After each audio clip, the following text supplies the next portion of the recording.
70 BPSC PT 2024 घटना चक्र modern history को आज इस सेशन में हम डिस्कस करने वाले हैं। Hello friends, welcome to the success Kendra. Friends देखिए, आज का जो सेशन है 70 बीपीएससी पीटी 2024 के लिए बड़ा ही महत्वपूर्ण है। देखिए, आज इस सेशन में हम लोग जो न्यू वाला घटना चक्र का बुक आया हुआ है, यहाँ पर आप देख भी सकते हैं फ्रेंड्स। इसमें 38वीं बीपीएससी से लेकर के 69वीं बीपीएससी तक में जितने भी प्रश्न पूछे गए हैं उनको सब्जेक्ट वाइज दिया गया है। और आज इस सेशन में हम लोग 70 बीपीएससी घटना चक्र 2024 मॉडर्न हिस्ट्री के जितने भी प्रश्न 38वीं बीपीएससी से लेकर के 69वीं बीपीएससी तक में पूछे गए हैं उनको आज हम लोग कवर करेंगे। चूँकि यहाँ पर प्रश्नों की संख्या 600 से अधिक है, इसलिए फ्रेंड्स इसको हम लोग दो पार्ट में यानी कि दो वीडियो में डिस्कस करेंगे। आज हमारा यह पार्ट 1 है और नेक्स्ट पार्ट 2 में सारा मैं आपको कंप्लीट करवा दूंगा।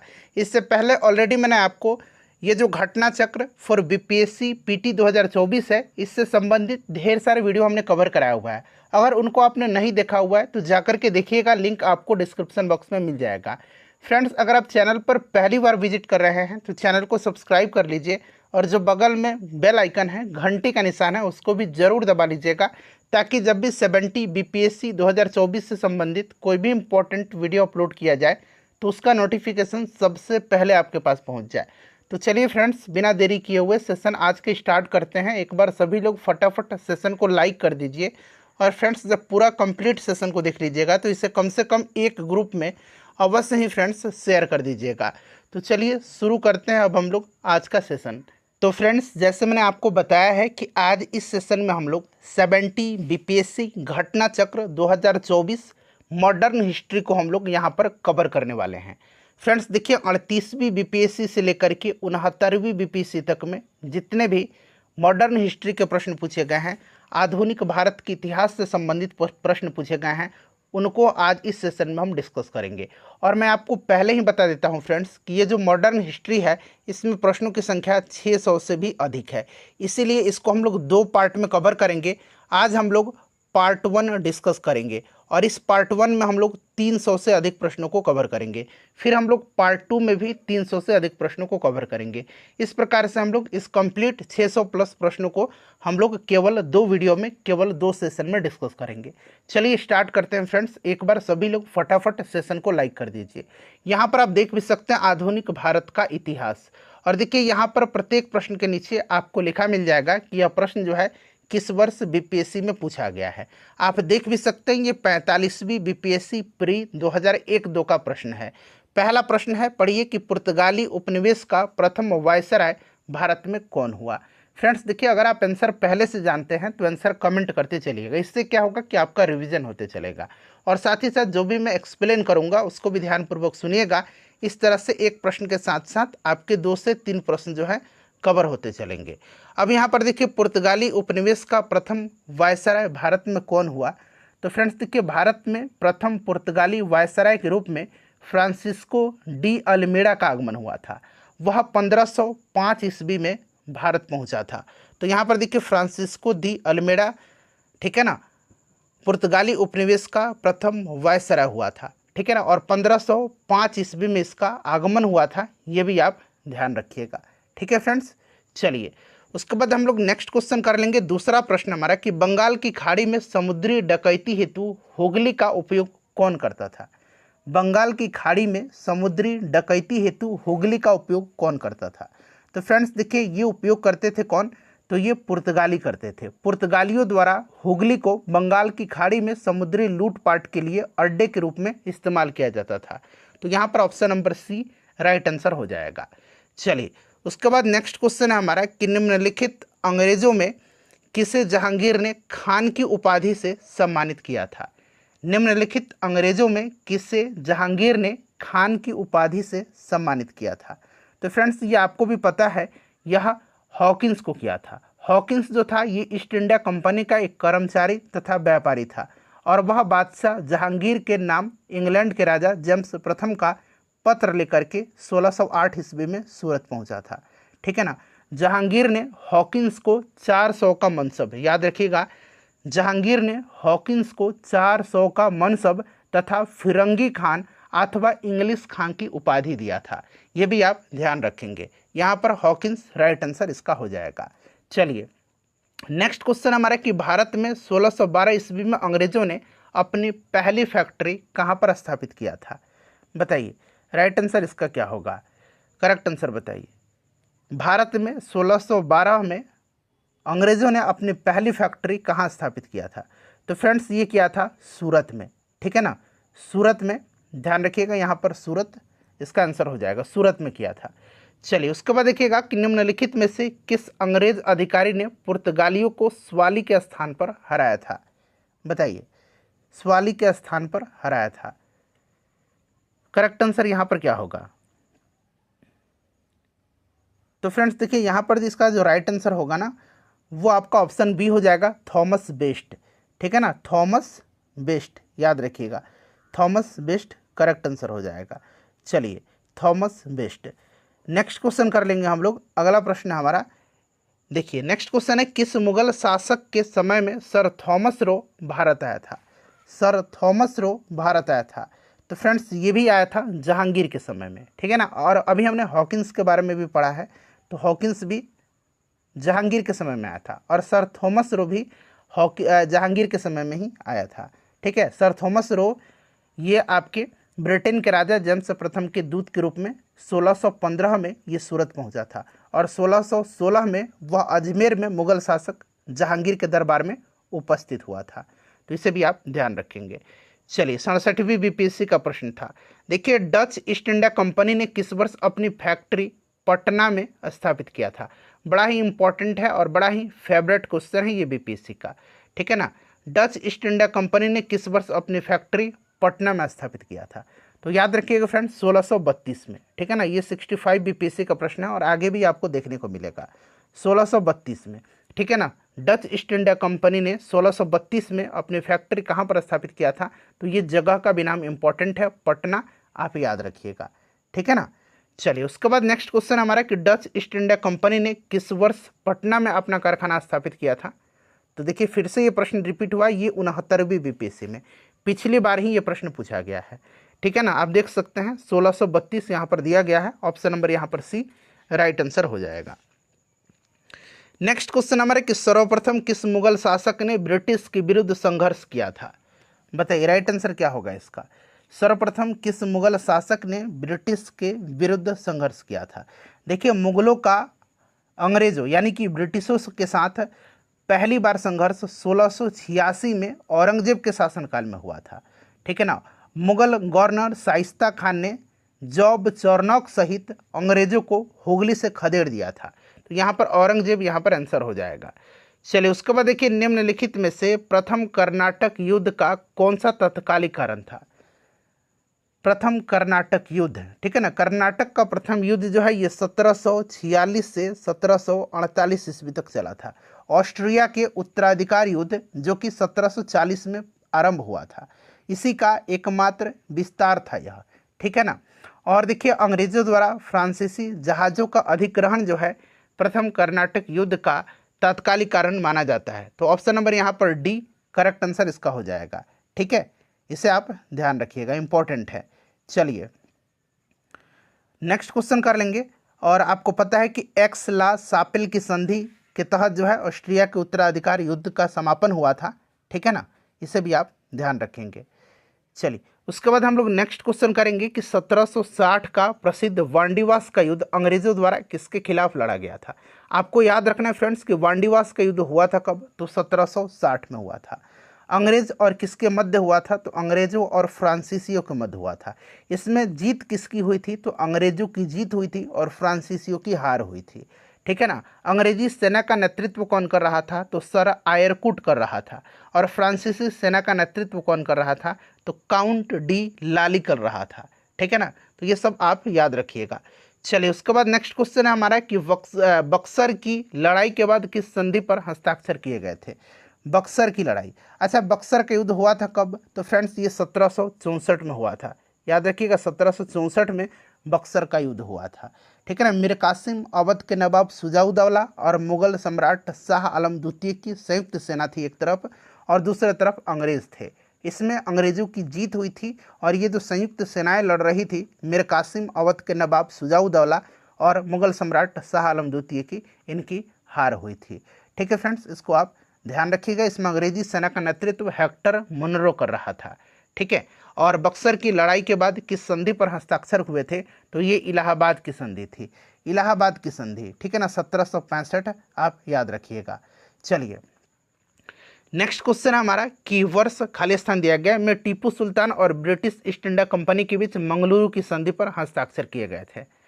तो देखिए, टीपू सुल्तान और ब्रिटिश ईस्ट इंडिया कंपनी के बीच मंगलुरु की संधि 1784 ईस्वी में हुई थी, 1784 ईस्वी में हुई थी। और इस संधि के बाद जो दूसरा आंग्ल मैसूर युद्ध था उसका समापन हो गया था। ठीक है ना। अच्छा, टीपू सुल्तान जो था ये किस आंग्ल मैसूर युद्ध में मारा गया था, जरा आप मुझे कमेंट करके बताइए। टीपू सुल्तान जो था इसको शेरे मैसूर के नाम से भी जाना जाता है। इसकी राजधानी श्रीरंगपट्टनम थी, साथ साथ ध्यान रखिएगा। चलिए देखिए, उस क्षेत्र की पहचान करें जहां से यूरोप वासियों को सर्वोत्तम सोरा और अफीम प्राप्त होता था, सर्वोत्तम सोरा और अफीम प्राप्त होता था। तो फ्रेंड्स ये प्राप्त होता था बिहार से। ठीक है ना, ध्यान रखिएगा, बिहार से जो है यूरोप वासियों को सर्वोत्तम सोरा और अफीम प्राप्त होता था। नेक्स्ट क्वेश्चन है हमारा कि अंग्रेजी शासनकाल में भारत का कौन सा क्षेत्र अफीम उत्पादन हेतु प्रसिद्ध था। तो अभी हमने इसको डिस्कस करा है, बिहार राइट आंसर हो जाएगा। देखिए, इलाहाबाद की संधि के बाद रॉबर्ट क्लाइव ने मुर्शिदाबाद का उपदीवान किसे बनाया था। इलाहाबाद की संधि के बाद रॉबर्ट क्लाइव ने मुर्शिदाबाद का उपदीवान बनाया था मोहम्मद रजा खान को। ठीक है ना, मोहम्मद रजा खान को याद रखिएगा, बड़ा इंपॉर्टेंट है, मोहम्मद रजा खान को। तो यहाँ पर देखिए ऑप्शन नंबर यहाँ पर ए राइट आंसर हो जाएगा। ठीक है ना, मोहम्मद रजा खान इंपॉर्टेंट है फ्रेंड्स, इसको आप जरूर याद रखिएगा। 12 अगस्त 1765 को फरमान जारी करके कंपनी को बंगाल, बिहार, उड़ीसा की दीवानी अस्थायी रूप से दे दिया गया था। ठीक है ना, इस चीज़ को आप ध्यान रखिएगा। और यहाँ पर देखिए, ये जो मुर्शिदाबाद है, बंगाल का उपदीवान जो है मोहम्मद रजा खान को और बिहार के लिए राजा सीताब राय को नियुक्त किया गया था। तो ये दोनों आप ध्यान रखिएगा।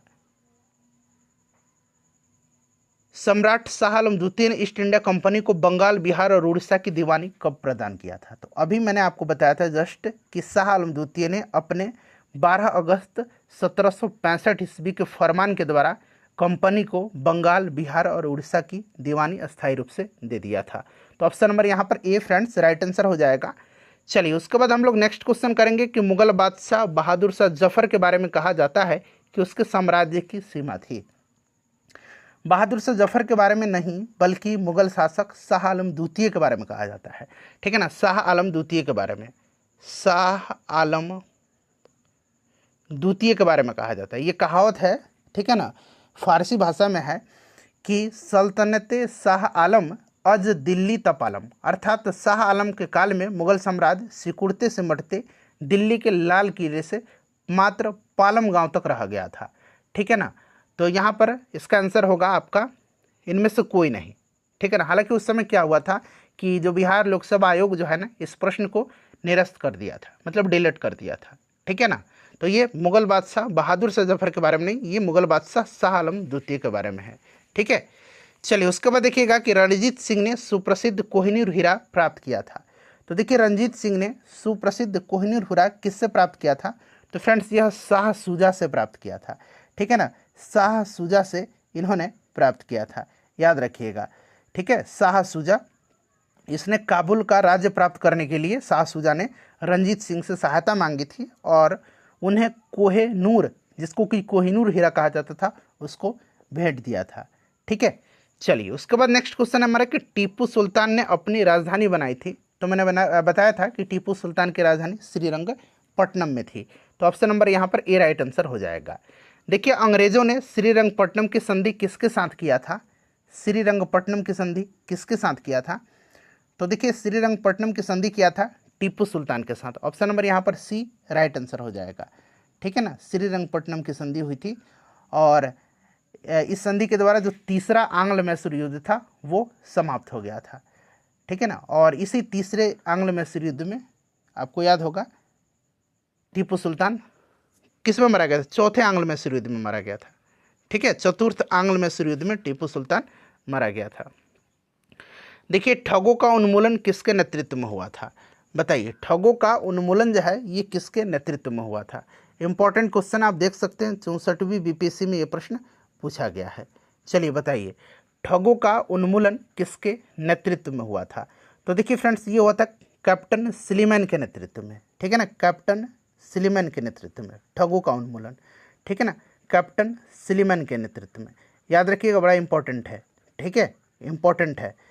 चलिए, लॉर्ड विलियम बेंटिक ने कैप्टन स्लीमैन को ठगों के विरुद्ध कार्रवाई करने के लिए नियुक्त किया था और उसने लगभग 1500 ठगों को बंदी बना लिया, ठीक है, विलियम बेंटिक के समय में। चलिए, उसके बाद देखिएगा कि निम्नलिखित में से कौन से सामाजिक सुधार विलियम बेंटिक ने आरंभ किए थे।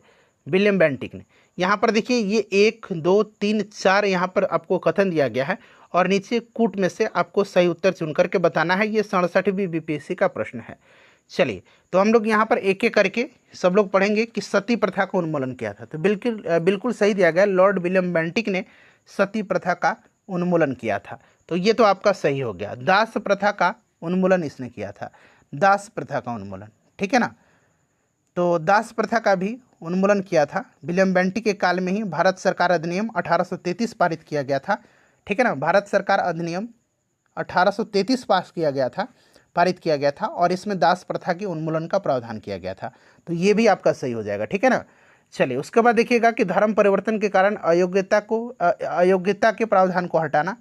तो ये आपका यहाँ पर जो है ये नहीं होगा, ठीक है, ये गलत दिया गया है। और ठगों से संबंधित गिरोहों का दमन कैप्टन स्लीमैन के नेतृत्व में, अभी मैंने आपको बताया था। तो पहला, दूसरा और चौथा यहाँ पर बिल्कुल यहाँ पर राइट आंसर हो जाएगा, ठीक है ना। तो धर्म परिवर्तन के कारण अयोग्यता का प्रावधान 1850 ईस्वी में हटाया गया था, ठीक है ना, 1850 में। तो ये आपके विलियम बेंटिक के बाद की बात है, तो ये नहीं होगा। पहला, दूसरा और चौथा राइट आंसर हो जाएगा। देखिए कहाँ पर दिया गया है, ऑप्शन सी में दिया गया, पहला, दूसरा और चौथा। चलिए फ्रेंड्स, नेक्स्ट क्वेश्चन है कि किसने सिंध विजित कर उसका अधिग्रहण किया था। बताइए, किसने सिंध विजित कर उसका अधिग्रहण किया था। तो फ्रेंड्स, ये किया था किसने, चार्ल्स नेपियर ने। 1843 में अफगानिस्तान युद्ध के बाद चार्ल्स नेपियर ने सिंध का विलय ब्रिटिश भारत में कर लिया था, चार्ल्स नेपियर ने, ठीक है ना। नेक्स्ट क्वेश्चन है कि अंग्रेजों ने भारत पर लंबे समय तक राज्य कैसे किया था।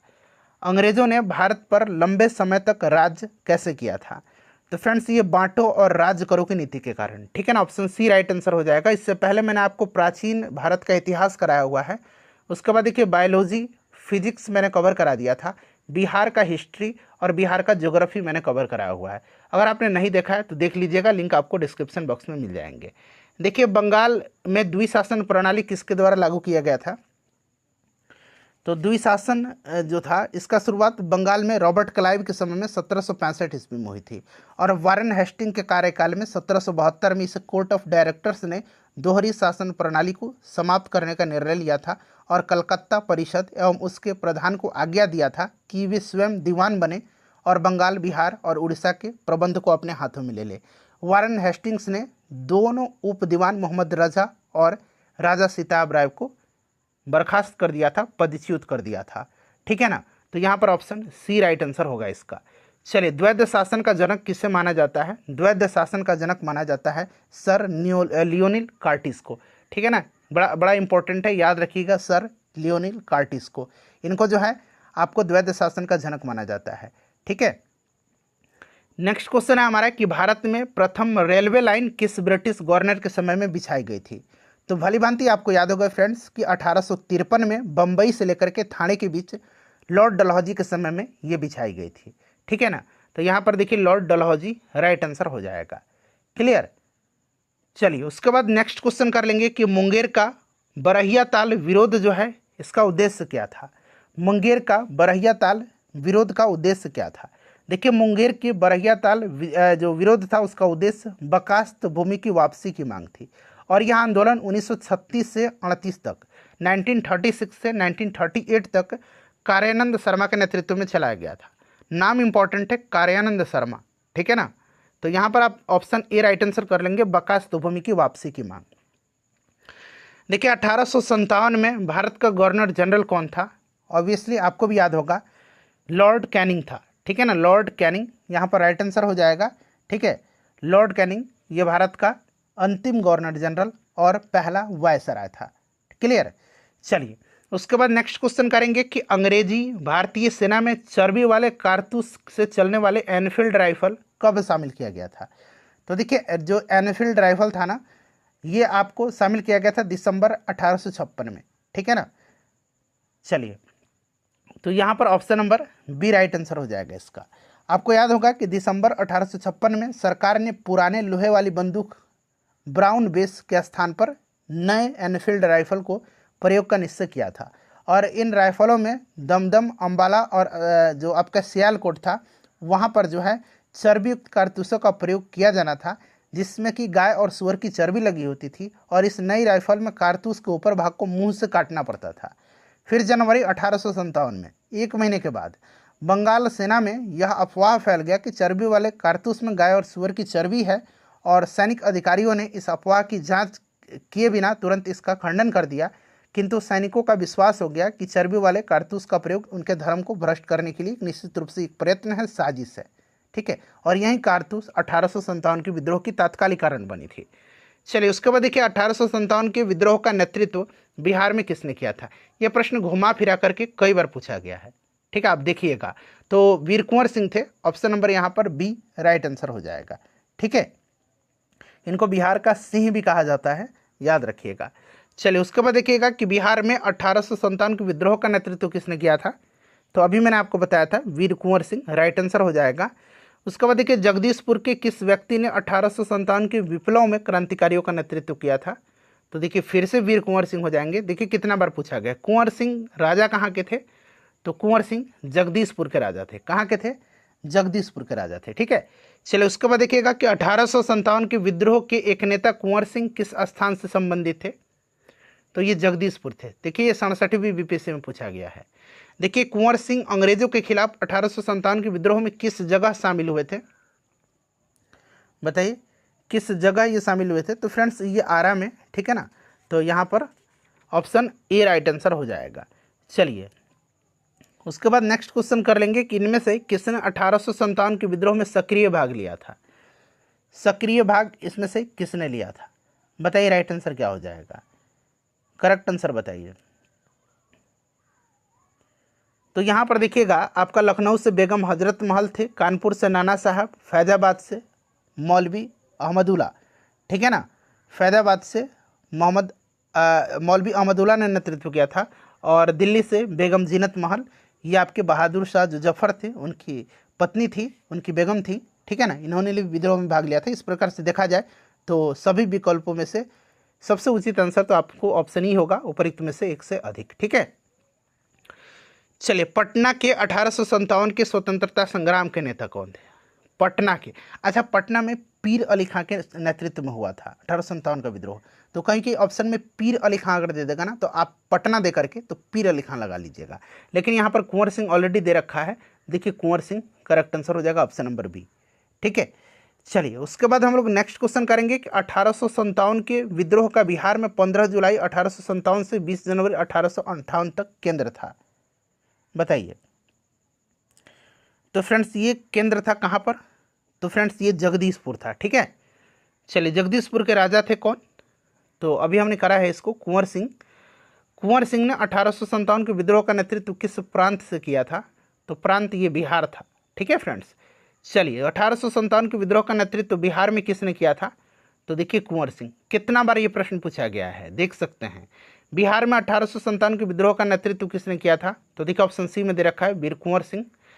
देखिए निम्नलिखित में से कौन 1857 के विद्रोह में अंग्रेजों का सबसे कट्टर दुश्मन था। अंग्रेजों का सबसे कट्टर दुश्मन जो थे ये मौलवी अहमदुल्ला थे, ठीक है ना। मौलवी अहमदुल्ला थे जिन्होंने जो है फैजाबाद से 1857 की क्रांति का नेतृत्व किया था, ठीक है। चलिए तो यहाँ पर देखिए मौलवी अहमदुल्ला। चलिए उसके बाद नेक्स्ट क्वेश्चन हमारा कि 1857 के विद्रोह को किस उर्दू कवि ने देखा था, तो ये मिर्जा गालिब थे, option number C right answer हो जाएगा। चलिए उसके बाद नेक्स्ट क्वेश्चन हमारा कि निम्न में से कौन सा ईस्ट इंडिया कंपनी के सिपाहियों को विद्रोही बनाने का कारण नहीं था। देखिए नहीं पूछा गया है, ठीक है ना, ध्यानपूर्वक जवाब दीजिएगा। अंग्रेज अधिकारियों की अक्षमता ईस्ट इंडिया कंपनी के सिपाहियों को विद्रोही बनाने का कारण नहीं था, ठीक है ना। इन्हीं अधिकारियों की योग्यता के बल पर अंग्रेजी हुकूमत ने लगभग 90 वर्षों तक पूरे भारत पर कब्जा करके रखा हुआ था, ठीक है ना। तो यहाँ पर देखिए option number D right answer हो जाएगा। चलिए उसके बाद नेक्स्ट क्वेश्चन करेंगे कि निम्नलिखित में से किसका नाम 1857 के आंदोलन से जुड़ा हुआ है। तो यहाँ पर देखिए तात्या टोपे का, ठीक है ना, तात्या टोपे का याद रखिएगा, नाना साहब तात्या टोपे, कानपुर से ये लोग थे, ठीक है। चलिए उसके बाद देखिएगा कि झांसी की रानी की मृत्यु कहाँ पर हुई थी। झांसी की रानी की मृत्यु कहाँ पर हुई थी। तो फ्रेंड्स इनकी मृत्यु ग्वालियर में हुई थी और ग्वालियर में ही महारानी लक्ष्मीबाई की समाधि भी स्थित है। तो यहाँ पर ग्वालियर राइट आंसर हो जाएगा। देखिए निम्नलिखित वर्गों में किसने 1857 के विद्रोह में भाग नहीं लिया था। भाग नहीं लिया था, किसने भाग नहीं लिया था। तो फ्रेंड्स यहाँ पर आप देखेंगे तो आपका साहूकार और जमींदार, ये लोग जो थे भाग नहीं लिए थे, साहूकार और जमींदार, ठीक है ना। खेती और मजदूर कृषक इन्होंने भाग लिया था। तो 2 और 4 यहाँ पर राइट आंसर हो जाएगा, इन्होंने भाग नहीं लिया था, ठीक है ना। चलिए नेक्स्ट क्वेश्चन है हमारा कि निम्नलिखित में से कौन सा कथन यहाँ पर सही है। देखिए ए बी सी डी 4 कथन दिए गए। ये 56वीं 59वीं बीपीएससी में पूछा गया प्रश्न है। कौन सा कथन इसमें से आपका सही दिया गया है। चलिए पहले ए ऑप्शन पढ़िए, बी ऑप्शन पढ़ लीजिए, ठीक है ना। उसके बाद मैं आपको दिखाता हूँ, ऑप्शन सी पढ़िए और ऑप्शन डी पढ़िए। बताइए, बताना है इसमें से कि कौन सा इसमें से जो है आपका सही है। तो देखिए इसमें से सही जो है ऑप्शन ए है। 1857 में दरभंगा, डुमराव और हटवा के महाराजाओं और उनके साथी जमींदारों ने आदमी और पैसे से अंग्रेजों की मदद किया था। ये आपका सही है, ठीक है ना, यानी कि धन और जन दोनों से सहायता किया था। चलिए तो ये जगह आप याद रख लीजिएगा, इंपॉर्टेंट है। नेक्स्ट क्वेश्चन है हमारा कि 1857 की विद्रोह सर्वप्रथम प्रारंभ हुआ था। तो ये सर्वप्रथम प्रारंभ हुआ था मेरठ से, ठीक है ना। मेरठ से स्टार्ट हुआ था 10 मई 1857 को। डेट भी याद रखिएगा, 10 मई 1857 को। चलिए तो यहाँ पर मेरठ हो जाएगा। नेक्स्ट क्वेश्चन है हमारा कि 1857 की क्रांति सर्वप्रथम कहाँ से प्रारंभ हुई थी। तो फ्रेंड्स ये अभी मैंने आपको बताया है कि कहाँ से प्रारंभ हुई थी, मेरठ से हुई थी ना। देखिए ये प्रश्न रिपीटेड है, 66वीं में भी पूछा गया है और यहाँ पर देखिए CDPO में 2005 में पूछा गया था। देखिए 1857 के विद्रोह से बिहार का कौन सा भाग अप्रभावित रहा था। कौन सा जो है अप्रभावित रहा था, बताइए कौन सा भाग रहा था। तो यहाँ पर फ्रेंड्स आप देखेंगे तो इसमें जो अप्रभावित रहा था ये भाग जो है आपका मुंगेर था, ठीक है ना। मुंगेर जो था ये अप्रभावित रहा। दानापुर, आरा, पटना, मुजफ्फरपुर ये प्रभावित रहे थे। तो ऑप्शन यहाँ पर बी राइट आंसर हो जाएगा, केवल 5। चलिए उसके बाद देखिएगा कि 1857 के विद्रोह के दौरान ब्रिटिश सेना के किस सेनापति को कुंवर सिंह के विरुद्ध भेजा गया था, बताइए।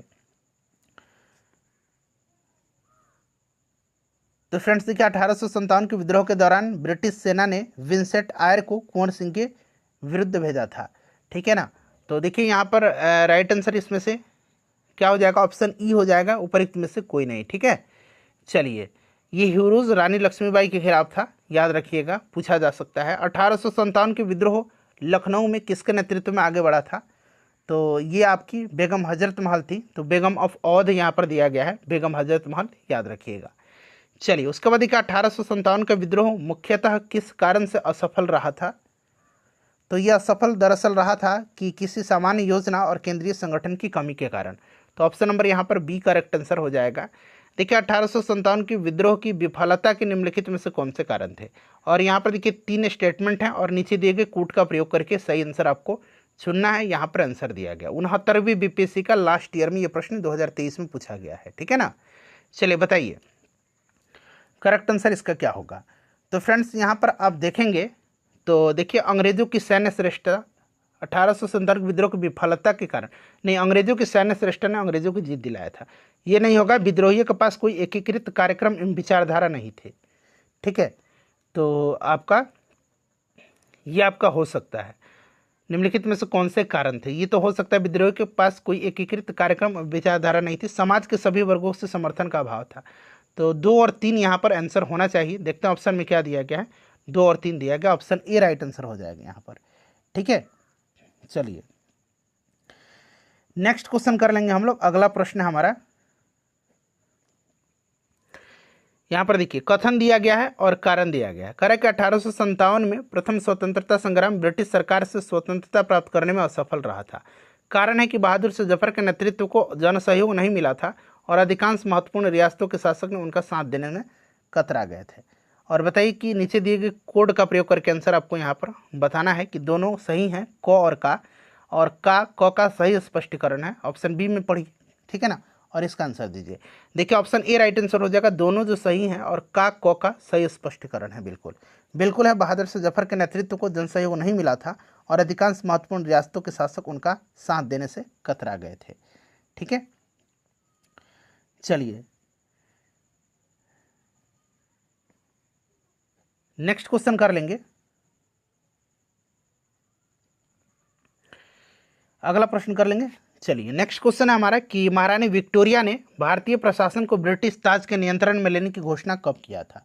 बताइए राइट आंसर क्या हो जाएगा।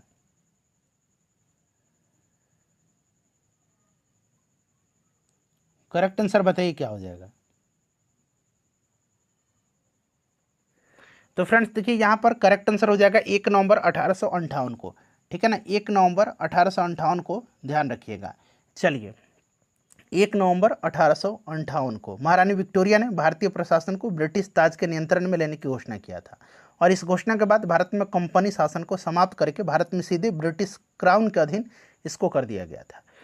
चलिए नेक्स्ट क्वेश्चन है हमारा कि निम्नलिखित में से किस तिथि को रानी विक्टोरिया की उद्घोषणा जारी हुई थी? तो अभी हमने इसके बारे में चर्चा किया है। 1 नवंबर 1857, 1 मिनट रुक जाइए, 1 नवंबर 1858 को होगा, ठीक है ना, 1 नवंबर 1858 को। चलिए उसके बाद देख लीजिएगा कि 1857 के विद्रोह के बाद ब्रिटिश सरकार ने सिपाहियों को इन प्रांतों से चयन किया था 1857 के बाद। तो फ्रेंड्स ये चयन किया था गोरखा, सिख और पंजाबी उत्तर प्रांत से, ठीक है ना। तो इसको आप ध्यान रखिएगा। ऑप्शन नंबर यहाँ पर सी करेक्ट आंसर हो जाएगा। 1 नवंबर 1858 को महारानी विक्टोरिया के घोषणा पत्र के अंतर्गत सेना का पुनर्गठन किया गया जो विभाजन और प्रतिलोभन की नीति पर आधारित था। नेक्स्ट क्वेश्चन हमारा कि निम्नलिखित में से किसने 1857 के विद्रोह को एक षड्यंत्र की संज्ञा दिया था? बताइए। तो फ्रेंड्स ये दिया था सर जेम्स आउट्रम और डब्ल्यू टेलर ने। ऑप्शन यहाँ पर ए राइट आंसर हो जाएगा, ठीक है ना। और आउट्रम का विचार था कि यह मुस्लिम षड्यंत्र था जिसमें हिंदू शिकायतों का लाभ उठाया जाए। जॉन लॉरेंस और सीले के अनुसार, यहाँ पर देखिए जॉन लॉरेंस दिया गया है और एक सीले हैं, ठीक है ना, सीले, जॉन लॉरेंस और सीले के अनुसार 1857 का विद्रोह एक पूर्णतया देशभक्त रहित स्वार्थी सैनिक विद्रोह था जिसमें न कोई स्थानीय नेतृत्व ही था और नहीं इससे सर्वसाधारण का समर्थन भी प्राप्त था, ठीक है ना। चलिए उसके बाद नेक्स्ट क्वेश्चन करेंगे कि 1857 के विद्रोह को किसके द्वारा जो है प्रथम भारतीय स्वतंत्रता संग्राम के रूप में वर्णित किया गया है? तो ये तो आपको याद ही होगा, वीडी सावरकर जी के द्वारा, ठीक है। चलिए देखिए 2 बार प्रश्न पूछा गया है। देखिए 1857 के विद्रोह को किसके द्वारा प्रथम भारतीय स्वतंत्रता संग्राम के रूप में वर्णित किया गया है? तो फिर से देखिए ये प्रश्न पूछ लिया गया है। आप देख सकते हैं ये जो बीपीएससी टीआरई का पेपर हो रहा है टीचर वाला, उसमें भी ये प्रश्न पूछा गया है। उसके बाद देखिए निम्नलिखित में से कौन सा आयोग 1857 के विद्रोह के दमन के बाद भारतीय फौज के नव संगठन से संबंधित था? तो फ्रेंड्स ये था आपका पील कमीशन, ठीक है ना, पील आयोग था। और बंगाल में देखिए यूरोप सैनिकों का भारतीय सैनिकों से 1:2 का अनुपात रखा गया था, जबकि मद्रास और बंबई में यह अनुपात 1:3 का रखा गया था। याद रखिएगा यह आपका पील कमीशन था, ठीक है। चलिए पील आयोग। नेक्स्ट क्वेश्चन हमारा कि प्रसिद्ध नाटक नील दर्पण है जिसमें इंडिगो की खेती यानी कि नील की खेती करने वाले किसानों के दमन का चित्रण किया गया है, रचना किसके? नील दर्पण। बड़ा ही इंपॉर्टेंट है। नील दर्पण जो है ये दीनबंधु मित्र की रचना है, ठीक है ना, याद रखिए किन की रचना है? दीनबंधु मित्र की रचना है। चलिए दीनबंधु मित्र की रचना है। चलिए फ्रेंड्स नेक्स्ट क्वेश्चन कर लेंगे। अगला प्रश्न है कि नील विद्रोह के बारे में था, मतलब किसके बारे में था नील विद्रोह? सभी ऑप्शन आपको दिख रहा है ना, बताइए नील विद्रोह किसके बारे में था? तो देखिए रैयत नील की खेती नहीं करना चाह रहे थे पर उनसे एक अमान्य मूल्य पर जबरदस्ती नील की खेती करवाई जा रही थी, ठीक है। तो यहाँ पर ऑप्शन नंबर सी आपका राइट आंसर हो जाएगा, ठीक है, ध्यान रखिएगा फ्रेंड्स। चलिए नेक्स्ट क्वेश्चन कर लेंगे। अगला प्रश्न है कि निम्नलिखित में से कौन नील विद्रोह का नेता था? नील विद्रोह का नेता कौन था इसमें से? तो दिगंबर बिस्वास और विष्णुचरण विश्वास, ऑप्शन नंबर यहाँ पर बी राइट आंसर हो जाएगा। ठीक है ना, याद रखिएगा, दिगंबर विश्वास और आपके विष्णुचरण विश्वास। ठीक है, याद रखिएगा। चलिए, इंपॉर्टेंट है ये। नेक्स्ट क्वेश्चन कर लेंगे। अगला प्रश्न है हमारा कि नील कृषक की दुर्दशा पर लिखी गई पुस्तक नील दर्पण के लेखक कौन है? देखिए, नील दर्पण के लेखक फिर से पूछा गया है, तो ये दीनबंधु मित्र हैं, ऑप्शन बी राइट आंसर हो जाएगा। ठीक है ना, दीनबंधु मित्र। उसके बाद देखिएगा कि बंगाल और बिहार के नील कृषकों की दशा का वर्णन करते हुए नील दर्पण नाटक किसने लिखा है? देख सकते हैं, ये सब बीपीएससी का फेवरेट क्वेश्चन है, अलग अलग एग्जाम में ये प्रश्न बार बार रिपीट हो रहे हैं। नेक्स्ट क्वेश्चन है हमारा कि बंकिम चंद्र चटर्जी का उपन्यास आनंद मठ में किस विद्रोह का उल्लेख किया गया है? तो ये आपका सन्यासी विद्रोह का उल्लेख किया गया है, सन्यासी विद्रोह का। ठीक है ना, वंदे मातरम गीत आनंद मठ से लिया गया है, वंदे मातरम गीत। ठीक है ना, वंदे मातरम ये आपका लिया गया है आनंद मठ से, याद रखिएगा। चलिए, उसके बाद देखिए बंकिम चंद्र चट्टोपाध्याय के आनंद मठ में किस विद्रोह का उल्लेख है? सन्यासी विद्रोह का है ना। चलिए, उसके बाद देखिएगा कि बंकिम चंद्र चटर्जी के आनंद मठ में किस विद्रोह का उल्लेख है? देखिए कितना बार ये प्रश्न रिपीट हुआ है, सन्यासी विद्रोह का। अगला प्रश्न करेंगे कि वह प्रथा जिसके तहत किसान स्वयं भूमि का मालिक होता है और सरकार को भू राजस्व के भुगतान के लिए जिम्मेदार माना जाता है, बताइए उसको क्या कहा जाता है? कौन सी ये आपकी भू राजस्व की प्रथा है? तो फ्रेंड्स, ये आपका रैयतवाड़ी प्रथा है, रैयतवाड़ी व्यवस्था है। इसके अंतर्गत किसान स्वयं भूमि का मालिक होता है और सरकार को भू राजस्व के भुगतान के लिए जिम्मेदार माना जाता है। चलिए, पागल पंथ की स्थापना किसने किया था? तो देखिए, पागल पंथ की स्थापना जो है ये करमशाह ने किया था।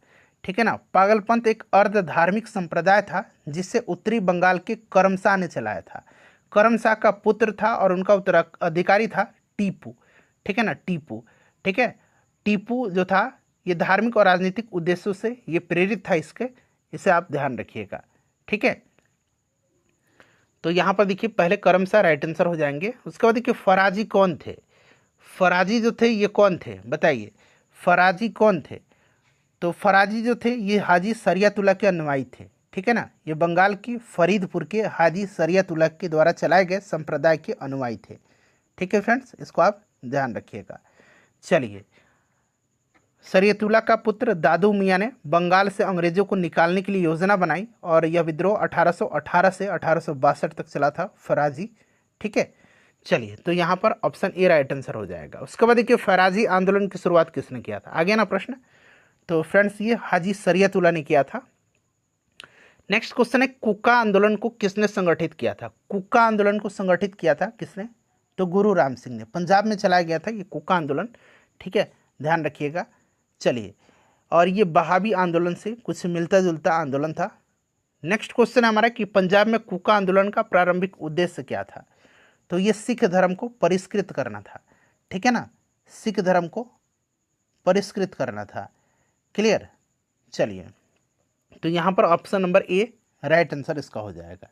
ठीक है, नेक्स्ट क्वेश्चन कर लेंगे। अगला प्रश्न है कि 1875 के दक्कन के दंगों का तात्कालिक कारण क्या था? 1875 के दक्कन के दंगों का तात्कालिक कारण क्या था, बताइए। तो देखिए 1875 का दक्कन विद्रोह जो था इसके अनेक कारण थे, जैसे कि महाजनों के द्वारा ऊंची ब्याज दर और कृषकों का अस्थायी रूप से कर्जदार होना। भू राजस्व की ऊंची ब्याज दर, कृषकों की अशिक्षा, गरीबी के कारण उनके खेत घर आदि को गिरवी रख करके ऋण पत्र पर उनके हस्ताक्षर करवाना और न्याय व्यवस्था की जटिल एवं खर्चीली जो प्रणाली थी उसके कारण किसानों को अपने हितों की रक्षा करने में असफल होना। बहुत सारे कारण थे। तो यहाँ पर आप देख सकते हैं इसका जो करेक्ट आंसर होगा महाजनों द्वारा ऊंची ब्याज दर। ठीक है ना, option number B right answer हो जाएगा यहाँ पर। चलिए फ्रेंड्स, उसके बाद नेक्स्ट क्वेश्चन करेंगे कि महाराष्ट्र में रामोसी कृषक जत्था किसने स्थापित किया था? महाराष्ट्र में रामोसी कृषक जत्था जो है ये वासुदेव बलवंत फड़के ने किया था। ठीक है ना, वासुदेव बलवंत फड़के। क्लियर? याद रखिएगा। तो यहाँ पर देखिए वासुदेव बलवंत फड़के दिया गया है। चलिए, उसके बाद देखिएगा कि रामोसी विद्रोह सही रूप से किस भौगोलिक इलाके में हुआ था? तो फ्रेंड्स, ये आपके पश्चिमी घाट हो जाएगा। ठीक है, रामोसी जाति के लोग जो थे पश्चिमी घाट में रहने वाले, उन्हीं के नेता थे सरदार चित्तूर सिंह के नेतृत्व में रामोसी विद्रोह जो है किया गया था। तो यहाँ पर पश्चिमी घाट हो जाएगा यहाँ पर, option number D right answer हो जाएगा। चलिए, बघेरा विद्रोह कहाँ हुआ था? बघेरा विद्रोह हुआ है बड़ौदा में। बघेरा विद्रोह जो हुआ था 1818-1820 ईस्वी में अंग्रेज सरकार के विरुद्ध किया गया था और बघेरा विद्रोह बड़ौदा में हुआ था। बड़ौदा के गायकवाड़ों ने अंग्रेजी सेना की सहायता से बघेरों से अधिक कर एकत्र करने का प्रयत्न किया था, अधिक टैक्स एकत्र करने का, जिसके परिणाम स्वरूप बघेरा सरदारों ने यह विद्रोह किया था। ठीक है, तो यहाँ पर राइट आंसर आपका ऑप्शन डी हो जाएगा, बड़ौदा। देखिए, बिहार का चौर विद्रोह किस वर्ष में हुआ था? बड़ा ही ये आपको विवादित टाइप का प्रश्न था और जो बीपीएससी जो है ना, इस प्रश्न का उत्तर सी दिया हुआ है 1798 में। ठीक है ना, तो इस पर जो है चौर रिवोल्ट, एक चुआर रिवोल्ट हुआ था, तो वो सब तो आपको पता है। इस तरह का कोई भी प्रमाण ऐसा कुछ अभी तक नहीं मिला है बुक में हमें, तो बीपीएससी ने इसका आंसर दिया 1798, तो इसी को हम लोग मान लेते हैं। ठीक है, चलिए फ्रेंड्स, उसके बाद हम लोग नेक्स्ट क्वेश्चन कर लेंगे।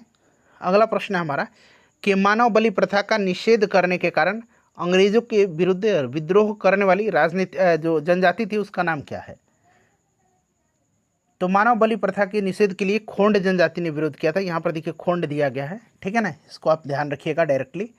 देखिए, छोटा नागपुर जनजाति विद्रोह जो है कब हुआ था? छोटा नागपुर जनजाति विद्रोह, तो देखिए फ्रेंड्स, ये छोटा नागपुर जनजाति विद्रोह जो हुआ था ना, ये आपका हुआ था कब? बताइए फटाफट।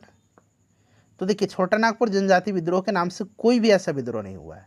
ठीक है ना, छोटा नागपुर जनजाति विद्रोह से कोई भी विद्रोह नहीं हुआ है, बल्कि जो छोटा नागपुर क्षेत्र था ना, वहाँ पर कोल विद्रोह, संथाल विद्रोह, मुंडा विद्रोह ये सब हुए थे। कोल विद्रोह आपको याद है 1831-32 में, संथाल विद्रोह 1855-56 में, मुंडा विद्रोह 1899-1900 ईस्वी में हुआ था। तो इनमें से कोई भी आंसर नहीं होगा यहाँ पर। ठीक है ना, देखिए 1855 में संथालों ने किस अंग्रेज कमांडर को हराया था? तो 1855-56 में मैंने बताया था संथाल विद्रोह हुआ था और संथाल विद्रोह का नेतृत्व जो है सिद्धू कान्हू चांद और भैरव ने किया था।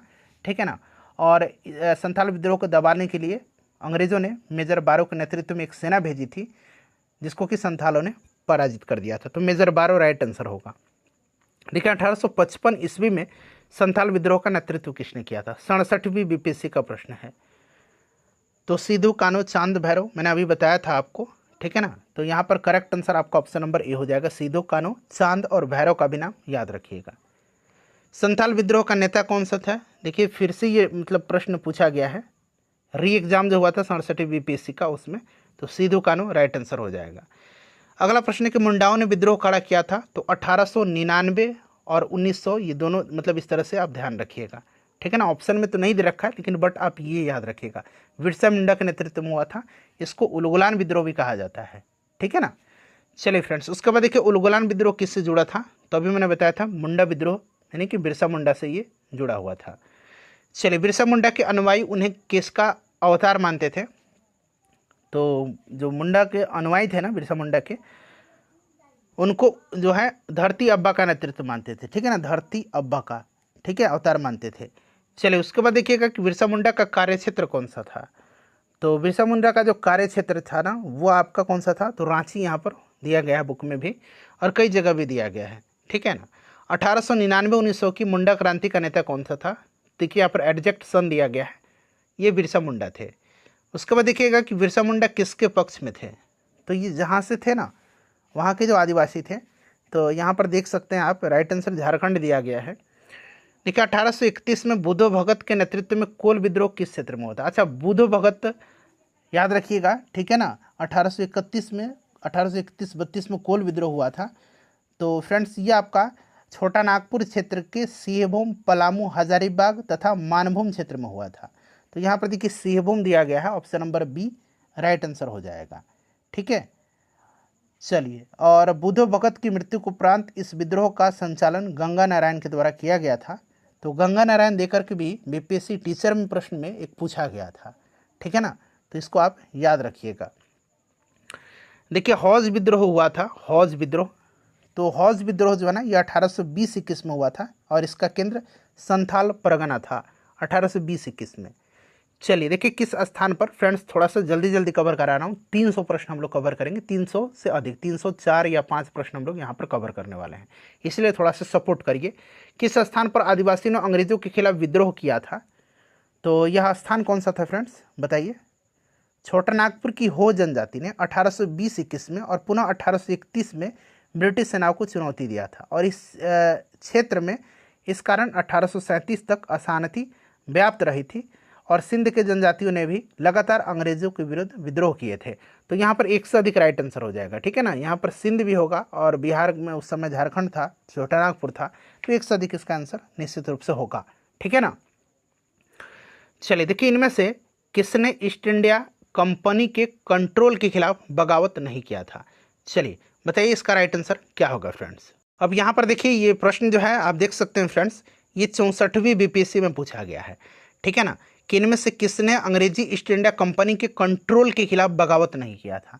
तो यहाँ पर राइट आंसर हो जाएगा हैदराबाद के निज़ाम, ठीक है ना। हैदराबाद के निज़ाम को छोड़ करके जितने भी दिए गए हैं, विजयनगर के राजा, तमिलनाडु के पोलीगर, त्रावणकोर के दीवान वेलुथम्पी, इन्होंने जो है इनके खिलाफ विद्रोह किया था, लेकिन हैदराबाद के निज़ाम इन्होंने नहीं किया था। चलिए उसके बाद देखिएगा कि अफगानिस्तान के प्रति आक्रामक नीति किस वायसराय ने अपनाई थी? अफगानिस्तान के प्रति आक्रामक नीति जो है यह अपनाया था लॉर्ड लिटन ने। 1876 में लॉर्ड लिटन वायसराय बन करके आया था और इसने अफगानिस्तान के प्रति अपनी जो नीति थी उसमें परिवर्तन लाया और कुशल अकर्मण्यता की नीति के स्थान पर इसने अग्रगामी नीति का अनुसरण करने लगा और 1878 ईस्वी में 1878 में जो आपका दूसरा अफगान युद्ध हुआ था, आंग्ल अफगान युद्ध, ठीक है ना, 1878 याद रखिएगा, 1878 में जो है दूसरा आंग्ल अफगान युद्ध शुरू हुआ था और 1879 में जो है गंडमक की संधि किया गया था। यही था आपका राइट आंसर, यहाँ पर हो जाएगा लॉर्ड लिटन, ठीक है। देखिए 1878 का वर्नाक्यूलर प्रेस एक्ट किसने रद्द किया था? ध्यान रखिएगा 1878 का जो वर्नाक्यूलर प्रेस एक्ट था ये लॉर्ड लिटन ने इसको लागू किया था और इसको रद्द किया था, निरस्त किया था लॉर्ड रिपन ने। लॉर्ड रिपन ने 1882 में वर्नाक्यूलर प्रेस एक्ट को जो है रद्द कर दिया था, इसे भी आप ध्यान रखिएगा। चलिए देखिए अस्थाई बंदोबस्त किसके साथ किया गया? अस्थाई बंदोबस्त, अच्छा अस्थाई बंदोबस्त आपको पता है किसके समय में लाया गया था? तो अस्थाई बंदोबस्त लाया गया था आपके 1793 में लॉर्ड कॉर्नवालिस के समय में, ठीक है ना। इसे इस्तमरारी, जागीरदारी, मालगुजारी एवं विस्बेदारी आदि विभिन्न नामों से जाना जाता है और जी अस्थाई बंदोबस्त की इसकी योजना जॉन सोर ने बनाया था, याद रखिएगा जॉन सोर ने बनाया था, जॉन सोर। चलिए उसके बाद देखिएगा कि बिहार में परमानेंट सेटलमेंट लागू करने का कारण क्या था? बिहार में परमानेंट सेटलमेंट लागू करने का कारण क्या था?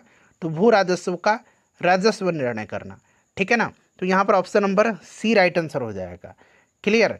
लॉर्ड कॉर्नवालिस के समय में भू राजस्व व्यवस्था आरंभ में जो है 10 वर्षीय व्यवस्था के रूप में 1793 में आपको याद होगा लागू किया गया था, परमानेंट सेटलमेंट यानी कि अस्थायी बंदोबस्त के रूप में। चलिए उसके बाद नेक्स्ट क्वेश्चन हमारा कि रैयतवाड़ी व्यवस्था सर्वप्रथम कहाँ लागू किया गया था? रैयतवाड़ी व्यवस्था, तो रैयतवाड़ी व्यवस्था को मद्रास प्रेसिडेंसी में अलेक्जेंडर रीड के द्वारा 1792 में तमिलनाडु के बारामहल क्षेत्र में लागू किया गया था और इसके बाद यह व्यवस्था बम्बई प्रेसिडेंसी में भी लागू किया गया था। टॉमस मुनरो का संबंध रैयतवाड़ी व्यवस्था से है, तो इसे भी आप ध्यान रखिएगा, यहाँ पर मद्रास होगा। चलिए देखिए रिक्त स्थान की पूर्ति करना है और यहाँ पर आपको मतलब कंप्लीट करना है। खाली स्थान दिया गया में बंगाल और बिहार में भूमि पर किराएदारों के अधिकारों को बंगाल किराएदारी अधिनियम द्वारा दिया गया था।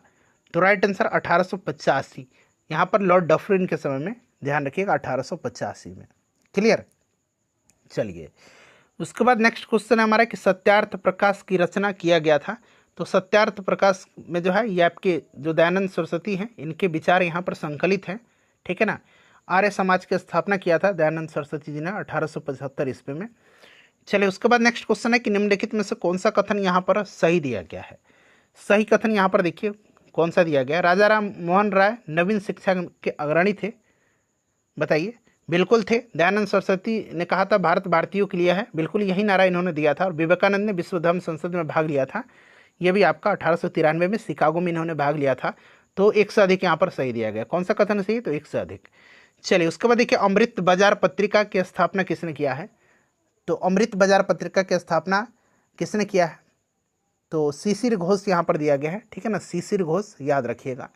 चलिए भारत में ठगी अतिक्रमण करने का श्रेय किससे प्राप्त है? ठगी अतिक्रमण करने का श्रेय जो है ये सिलीमैन को है, ठीक है ना, WH सिलीमैन को। लॉर्ड विलियम बेंटिक ने ठगी प्रथा की समाप्ति के लिए आपको पता है कि सिलीमैन को नियुक्त किया था, तो यहाँ पर देखिए सिलीमन राइट आंसर हो जाएगा। महात्मा गांधी पर चंपारण सत्याग्रह के लिए कब अभियोग चलाया गया था? तो इनको चला गया था 1917 में, ठीक है ना, 1917 में चलाया गया था, ध्यान रखिएगा 1917 में चंपारण सत्याग्रह हुआ था। नेक्स्ट क्वेश्चन है हमारा, अगला प्रश्न देखिएगा कि किस वर्ष में बी डी सावरकर हिंदू महासंघ के अध्यक्ष निर्वाचित हुए थे? वी डी सावरकर बताइए। तो फ्रेंड्स देखिए वी डी सावरकर 1937 से 1942 तक हिंदू महासभा के अध्यक्ष थे, 1937 से 1942 तक, ठीक है ना। और वी डी सावरकर ने अभिनव भारत नामक एक संगठन था, उसकी स्थापना किया था। सावरकर जी ने यूनाइटेड किंगडम गए थे और वहाँ पर इंडिया हाउस और फ्री इंडिया सोसाइटी जैसे संगठन से जुड़े थे। तो मैंने बताया था 1937 से 1942 तक ये रहे थे। तो इनको जो है अध्यक्ष निर्वाचित हुए थे 1937 होना चाहिए था, तो ऑप्शन ई आपके पास उस समय उपलब्ध था, ठीक है ना। चलिए, मुस्लिम लीग और भारतीय राष्ट्रीय कांग्रेस के द्वारा लखनऊ संधि पर हस्ताक्षर कब किए गए थे? तो आपको भी याद होगा कि 1916 में जो है आपको मुस्लिम लीग के साथ समझौता हुआ था और नरम दल और गरम दल भी एक हो गए थे। लखनऊ समझौता था, अंबिका चरण मजूमदार ने इसकी अध्यक्षता किया था और इसी में चंपारण जो था, चंपारण समस्या मुद्दा बना था, ठीक है, इसे भी आप ध्यान रखेंगे। चलिए, उसके बाद देखिएगा कि सर स्टैफोर्ड क्रिप्स दिल्ली कब पहुंचा था?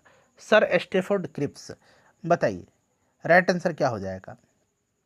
तो फ्रेंड्स ये आपका 23 मार्च 1942 को, ठीक है ना, 23 मार्च 1942 को क्रिप्स मिशन जो था ये भारत पहुंचा था और इसकी अध्यक्षता सर स्टैफोर्ड क्रिप्स कर रहा था, ठीक है, इसे आप ध्यान रखिएगा, 23 मार्च 1942 को। चलिए, उसके बाद नेक्स्ट क्वेश्चन हमारा कि इंग्लैंड में लॉर्ड्स के सदन में भारतीय स्वतंत्रता विधेयक कब पारित हुआ था?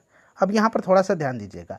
देखिए, माउंटबेटन योजना के आधार पर 4 जुलाई 1947 को ब्रिटिश संसद में भारतीय स्वतंत्रता विधेयक पेश किया गया था। कब? 4 जुलाई 1947 को, डेट याद रखिएगा। फिर 15 जुलाई 1947 को हाउस ऑफ कॉमन्स के द्वारा, 15 जुलाई 1947 को हाउस ऑफ कॉमन्स के द्वारा और 16 जुलाई 1947 को हाउस ऑफ लॉर्ड्स के द्वारा इस विधेयक को पारित कर दिया गया था, ठीक है ना। तत्पश्चात विधेयक को राजकीय स्वीकृति 18 जुलाई 1947 को प्राप्त हुई थी। तो ये बड़ा इंपॉर्टेंट, मैंने 4 पॉइंट बताया था आपको, ठीक है ना। तो यहाँ पर देखिए लॉर्ड्स पूछा गया, लॉर्ड्स के सदन में, ठीक है। तो हाउस ऑफ लॉर्ड्स में जो है 16 जुलाई 1947 को इस विधेयक को पारित किया गया था और हाउस ऑफ कॉमन्स पूछेगा तो 15 जुलाई 1947 को, और पूछेगा कि इस विधेयक को राजकीय स्वीकृति कब दिया गया था, तो 18 जुलाई 1947 को। चलिए फ्रेंड्स, नेक्स्ट क्वेश्चन है हमारा कि ऐतिहासिक मूल्यों के लिए प्रसिद्ध भारत माता को किसने पेंट किया था? तो भारत माता की पेंटिंग जो है ये अवनींद्रनाथ टैगोर ने किया है, आपको भी याद होगा अवनींद्रनाथ टैगोर। देखिए, इनमें से किसे भारत में ब्रिटिश साम्राज्य का संस्थापक माना जाता है? भारत में ब्रिटिश साम्राज्य का संस्थापक माना जाता है, तो फ्रेंड्स ये रॉबर्ट क्लाइव को। यहाँ पर option number C right answer हो जाएगा, ठीक है फ्रेंड्स, इसको आप ध्यान रखिएगा। चलिए, उसके बाद नेक्स्ट क्वेश्चन करेंगे कि बनारस हिंदू विश्वविद्यालय की स्थापना किस वर्ष हुआ था? बनारस हिंदू विश्वविद्यालय की स्थापना तो 1916 में पंडित मदन मोहन मालवीय ने किया था, ठीक है, तो इसको आप ध्यान रखिएगा, 1916 राइट आंसर हो जाएगा। उसके बाद देखिए फ्रांसीसी क्रांति के नारे स्वतंत्रता, समानता और यहाँ पर दिया गया है बंधुत्व, ये आपने पढ़ा है कि फ्रांसीसी क्रांति की देन है, पूरी दुनिया को प्रेरित किया था, तो बंधुत्व यानी कि भाईचारा, क्लियर। 1789 में फ्रांस की क्रांति हुई थी, ये भी आप ध्यान रखिएगा। चलिए, उसके बाद देखिएगा कि स्वराज हमारा जन्मसिद्ध अधिकार है और हम इसे लेकर के रहेंगे, यह नारा किसने दिया था? तो यह नारा बाल गंगाधर तिलक का, लोकमान्य बाल गंगाधर तिलक और लोकनायक जयप्रकाश नारायण, ठीक है। चलिए, उसके बाद देखिए निम्नलिखित में से कौन सी पुस्तक तिलक ने लिखा है? तो इसमें से गीता रहस्य तिलक जी की रचना है, ठीक है ना फ्रेंड्स, याद रखिएगा, क्लियर। चलिए, गोखले माई पॉलिटिकल गुरु, ये आपका महात्मा गांधी जी का है। चलिए, उसके बाद देखिएगा खाली स्थान दे रखा है, ने सन 1904 में भारतीय विश्वविद्यालय पर कड़े नियंत्रण लागू करते हुए भारतीय विश्वविद्यालय अधिनियम पारित किया था, बताइए। 1904 में लॉर्ड कर्जन के समय में किया गया था ये, ठीक है, याद रखिएगा, सर टॉमस रैले की अध्यक्षता में। 1902 में, याद रखिएगा, सर टॉमस रैले, बड़ा इंपॉर्टेंट नाम है, इन्हीं की अध्यक्षता में विश्वविद्यालय को गठन किया गया था और आयोग के द्वारा जो सुझाव दिए गए थे उसके आधार पर 1904 में भारतीय विश्वविद्यालय अधिनियम पारित किया गया था, ठीक है। चलिए, कर्जन के समय में।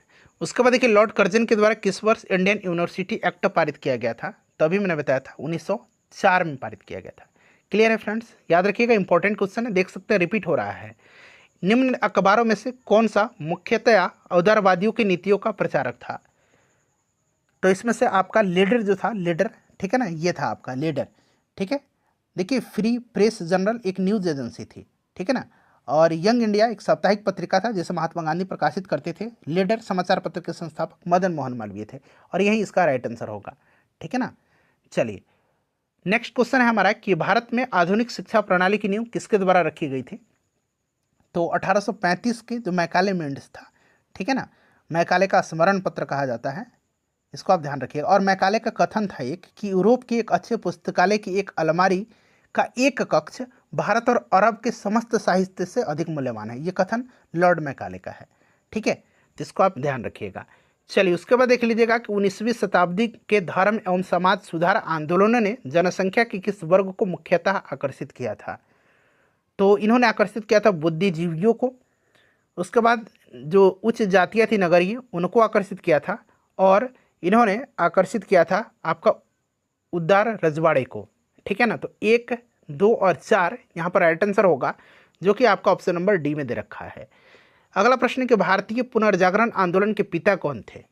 भारतीय पुनर्जागरण आंदोलन का पिता माना जाता है राजा राम मोहन राय को। भारतीय राष्ट्रवाद का पैगंबर इनको कहा जाता है, अतीत और भविष्य के मध्य सेतु भी इनको कहा जाता है, भारतीय राष्ट्रवाद का जनक भी कहा जाता है, आधुनिक भारत का पिता भी कहा जाता है, नव भारत का पैगंबर भी कहा जाता है, प्रथम आधुनिक पुरुष भी कहा जाता है, और इनको युगदूत भी कहा जाता है। तो इतने सारे उपनाम से इनको जाना जाता है, जो मैंने आपको बताया है याद रखिएगा। भारत में पत्रकारिता का अग्रदूत भी इनको कहा जाता है। ठीक है, नव भारत का पैगंबर, मैंने बताया था इनको नव भारत का पैगंबर भी कहा जाता है राजा राम मोहन राय को।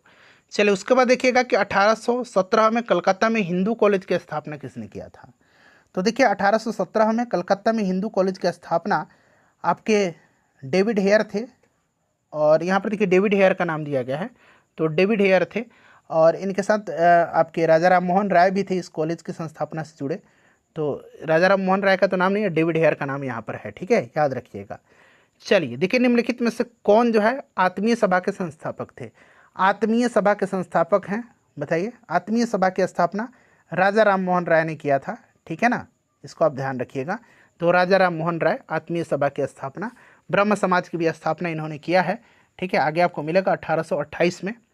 चलिए ब्रह्म समाज की स्थापना कब हुई थी? तो राजा राम मोहन राय ने किया था 1828 में। मैंने बताया ऑप्शन में तो नहीं दिया गया, लेकिन 1828 याद रखिएगा। राजा राम मोहन के राय के द्वारा ब्रह्म समाज की स्थापना, तो देखिए यहाँ पर 1828 ईस्वी दे रखा है। चलिए सती को गैर कानूनी किसने घोषित किया था? तो राजा राम मोहन राय के प्रयोग से लॉर्ड विलियम बेंटिक ने जो है 1829 में धारा 17 नियम 17 के द्वारा, नियम 70 जो है 17 17 यहाँ मैं लिख देता हूँ, 17 के द्वारा जो है आपको सती प्रथा पर प्रतिबंध लगा दिया था। ठीक है, तो यहाँ पर देखिए विलियम बेंटिक करेक्ट आंसर हो जाएगा। 1815 में प्रकाशित राजा राम मोहन राय की पहली पुस्तक का नाम क्या है? जरा ध्यान से पढ़िएगा प्रश्न, पहली पुस्तक यहाँ पर पूछ लिया गया है।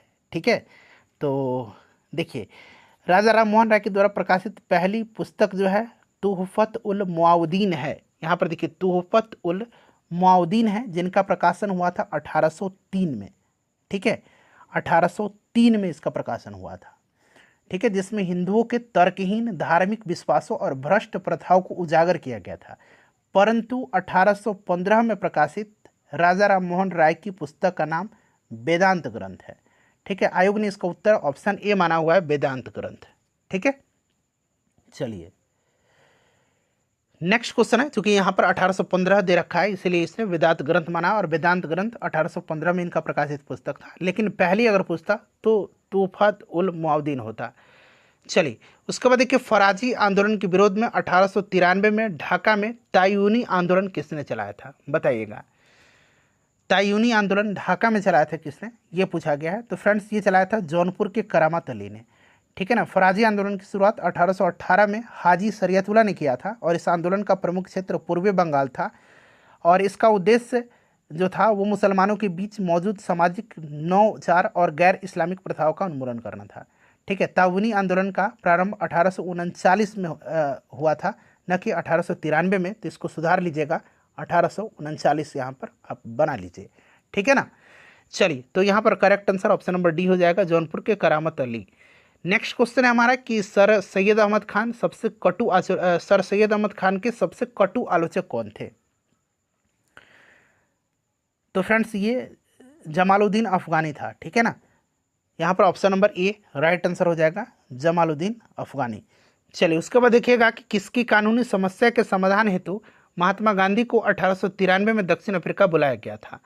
तो 1893 में ये दक्षिण अफ्रीका गए थे फ्रेंड्स, ध्यान रखिएगा।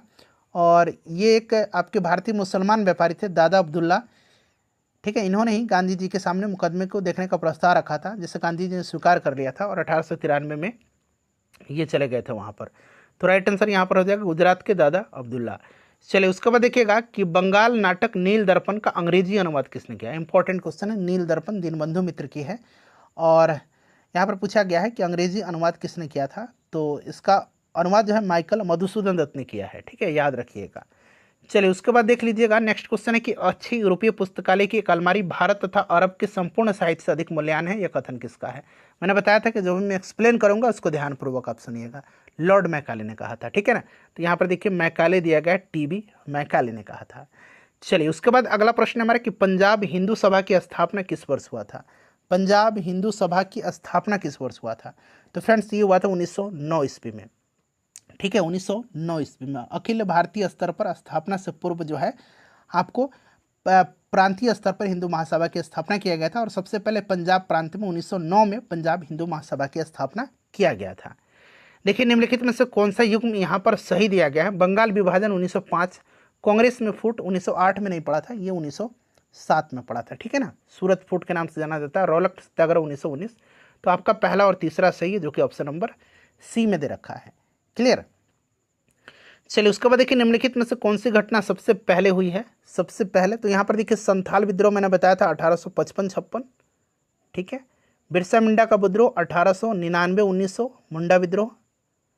ताना भगत आंदोलन, ठीक है, ताना भगत आंदोलन 1914 में ये प्रारंभ हुआ था। तो सबसे पहले की घटना है ये आपका कौन सा है इसमें से? बताइए, ऑप्शन ए है ना। चलिए उसके बाद नेक्स्ट क्वेश्चन है कि भारतीय इतिहास के औपनिवेशिक काल के संदर्भ में सूची 1 व्यक्ति दिया गया और सूची 2 विषय दिया गया, उसके साथ सुमिलित करना है। सूची 1 व्यक्ति और सूची 2 विषय। चलिए इसको हम लोग मिलान करते हैं, मिलान करना है। तो यहाँ पर देखिए फ्रेंड्स मैकडोनाल्ड दिया गया है, ठीक है ना। तो मैकडोनाल्ड ने जो है आपको पता है कॉमनवेल्थ अवार्ड की घोषणा किया था, ठीक है, निम्नलिखितों के समय। तो अगस्त प्रस्ताव आया था, डलहौजी डॉक्ट्रिन ऑफ लैप्स हो जाएगा और चैम्सफोर्ड द्वैध प्रशासन, ठीक है। तो इसको अब आप लोग मिला लीजिए। राइट आंसर यहाँ पर आपका क्या हो जाएगा? तो ऑप्शन नंबर सी हो जाएगा, 2, 3, 1, 4। क्लियर। चलिए उसके बाद नेक्स्ट क्वेश्चन है कि किस प्रदेश के ग्रामीण क्षेत्रों में एक्का आंदोलन चलाया गया था? एक्का आंदोलन जो है चलाया गया था कहाँ पर? तो फ्रेंड्स ये चलाया गया था अवध में, एक्का आंदोलन चलाया गया था, ठीक है ना, इंपॉर्टेंट है। और यह आंदोलन अवध में हरदोई, बहराइच, सुल्तानपुर, बाराबंकी और सीतापुर क्षेत्र में केंद्रित था।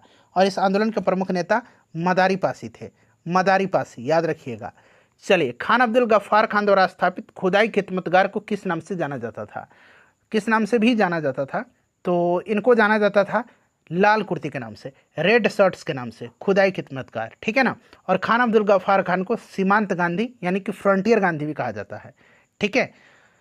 चलिए और एक और चीज़ ध्यान रखिएगा, लाल कुर्ती दल के जो खान अब्दुल गफ्फार खान थे, इनको जो है फरब ए अफगान की उपाधि, फरब ए अफगान, फरब ए अफगान की उपाधि भी दिया गया था, ठीक है ना। और इन्होंने पख्तून नामक एक पत्रिका पोस्तो भाषा में निकाली थी, ठीक है ना, पख्तून नामक पत्रिका, ठीक है। चलिए उसके बाद देखिएगा कि जमींदारों के द्वारा कृषक की मांगे गए बेगार या अवैध उपकर को किस नाम से भी जाना जाता था? तो इसको वेथी के नाम से जाना जाता था, ठीक है ना। इसको बेगार या अवैध उपकर को वेथी कहा जाता था। लोगों से बिना मजदूरी के काम करवाने की प्रथा बेगार कहलाती थी, अर्थात यह एक प्रकार का अवैतनिक जबरन श्रम होता था, वेथी। चलिए उसके बाद देखिए पुनः याद रखें कि अब यह झंडा लहरा गया है और यह कभी भी झुकना नहीं चाहिए जब तक कि एक भी भारतीय पुरुष, महिला या बालक भारत में जीवित रहे। यह स्टेटमेंट किसका है? बताइए। तो यह स्टेटमेंट है पंडित जवाहरलाल नेहरू जी का, ठीक है ना। लाहौर में पंडित जवाहरलाल नेहरू जी का यह स्टेटमेंट है, ठीक है। चलिए उसके बाद नेक्स्ट क्वेश्चन है हमारा कि मैं जहाँ भी हूँ जगदीशपुर वहीं है, यह किसने कहा था? मैं जहाँ भी हूँ जगदीशपुर वहीं है, यह स्टेटमेंट वीर कुंवर सिंह जी का है। ठीक है ना। चलिए उसके बाद नेक्स्ट क्वेश्चन है कि बिरसा मुंडा के द्वारा किसको कमांडर इन चीफ नियुक्त किया गया था। अब ये प्रश्न देखिएगा तो आपको 2023 में ये प्रश्न पूछा गया था। ठीक है ना। बिरसा मुंडा द्वारा किसको कमांडर इन चीफ नियुक्त किया गया था।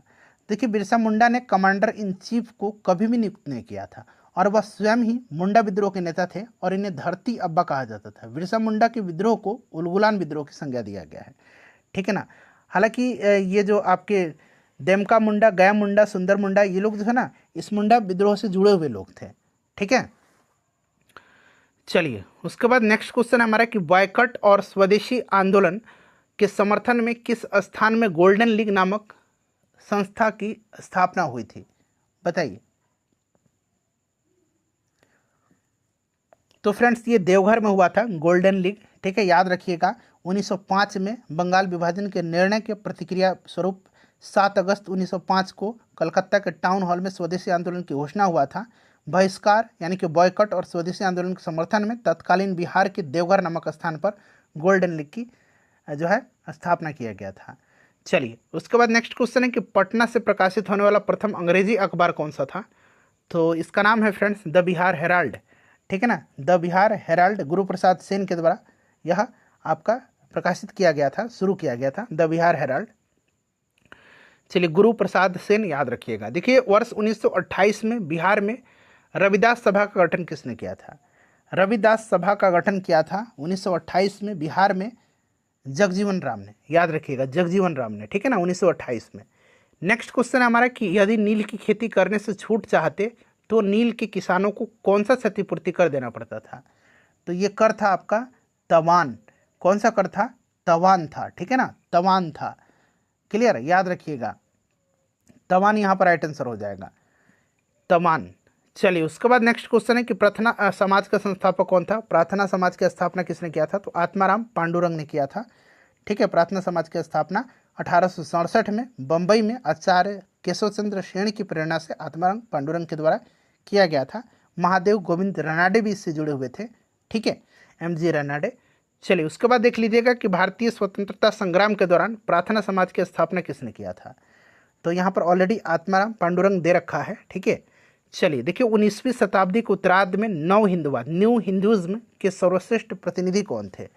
देखिए 19वीं शताब्दी पूछा गया है तो ऑब्वियसली स्वामी विवेकानंद थे। ठीक है ना। विवेकानंद ने 1897 में रामकृष्ण मिशन की स्थापना किया था। याद रखिएगा फ्रेंड्स, इंपॉर्टेंट है। 1893 में जो आपका विश्व धर्म संसद था उसमें इन्होंने भाग लिया था। ठीक है।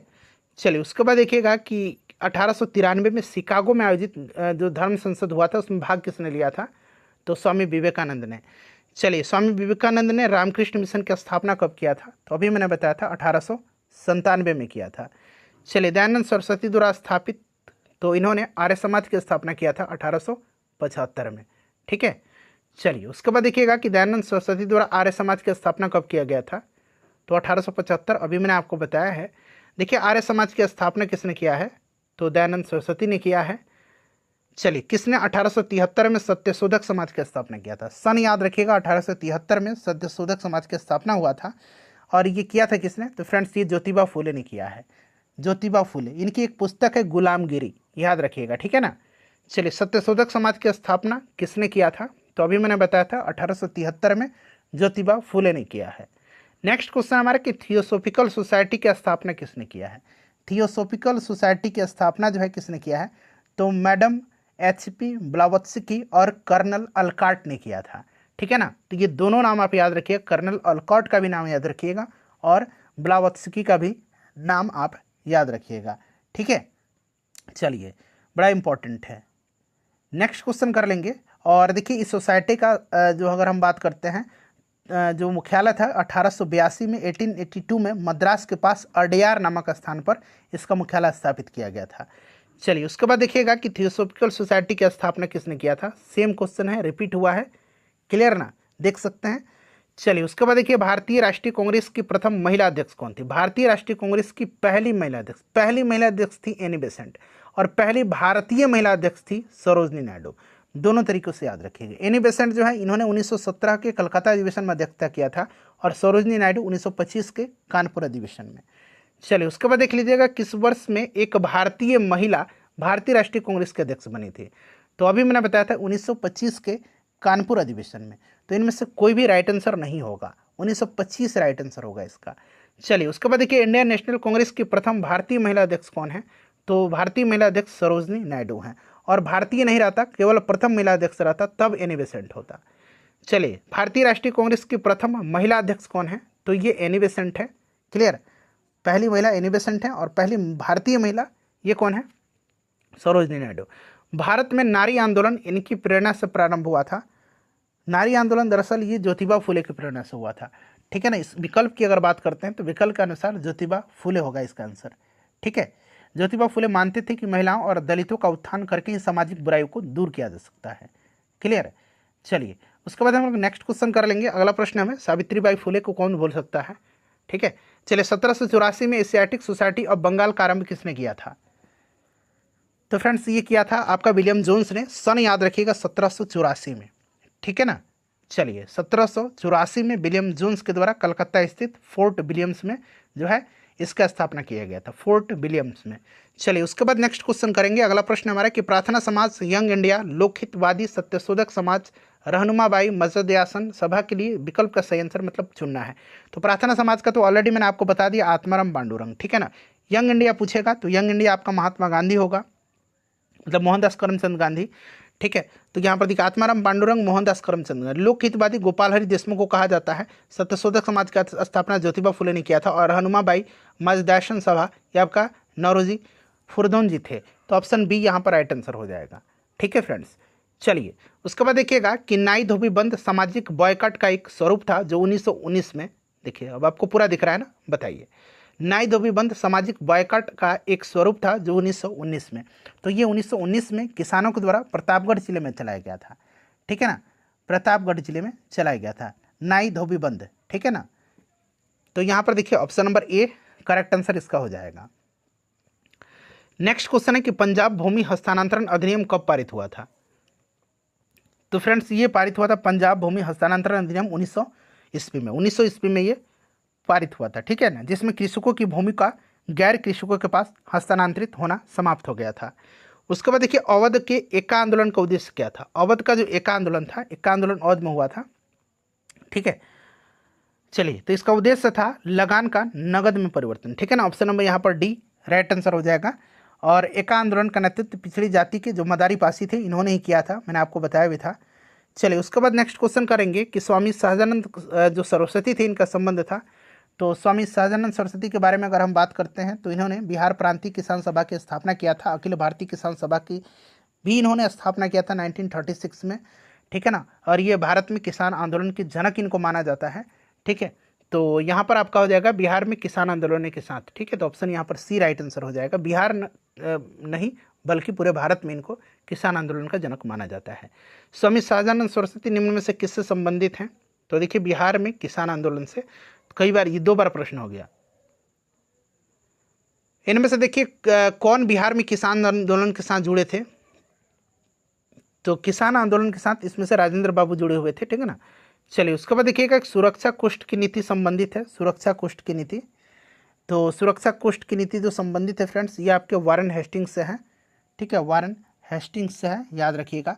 चलिए सुरक्षा प्रकोष्ठ या घेरे की नीति इसको कहा जाता है।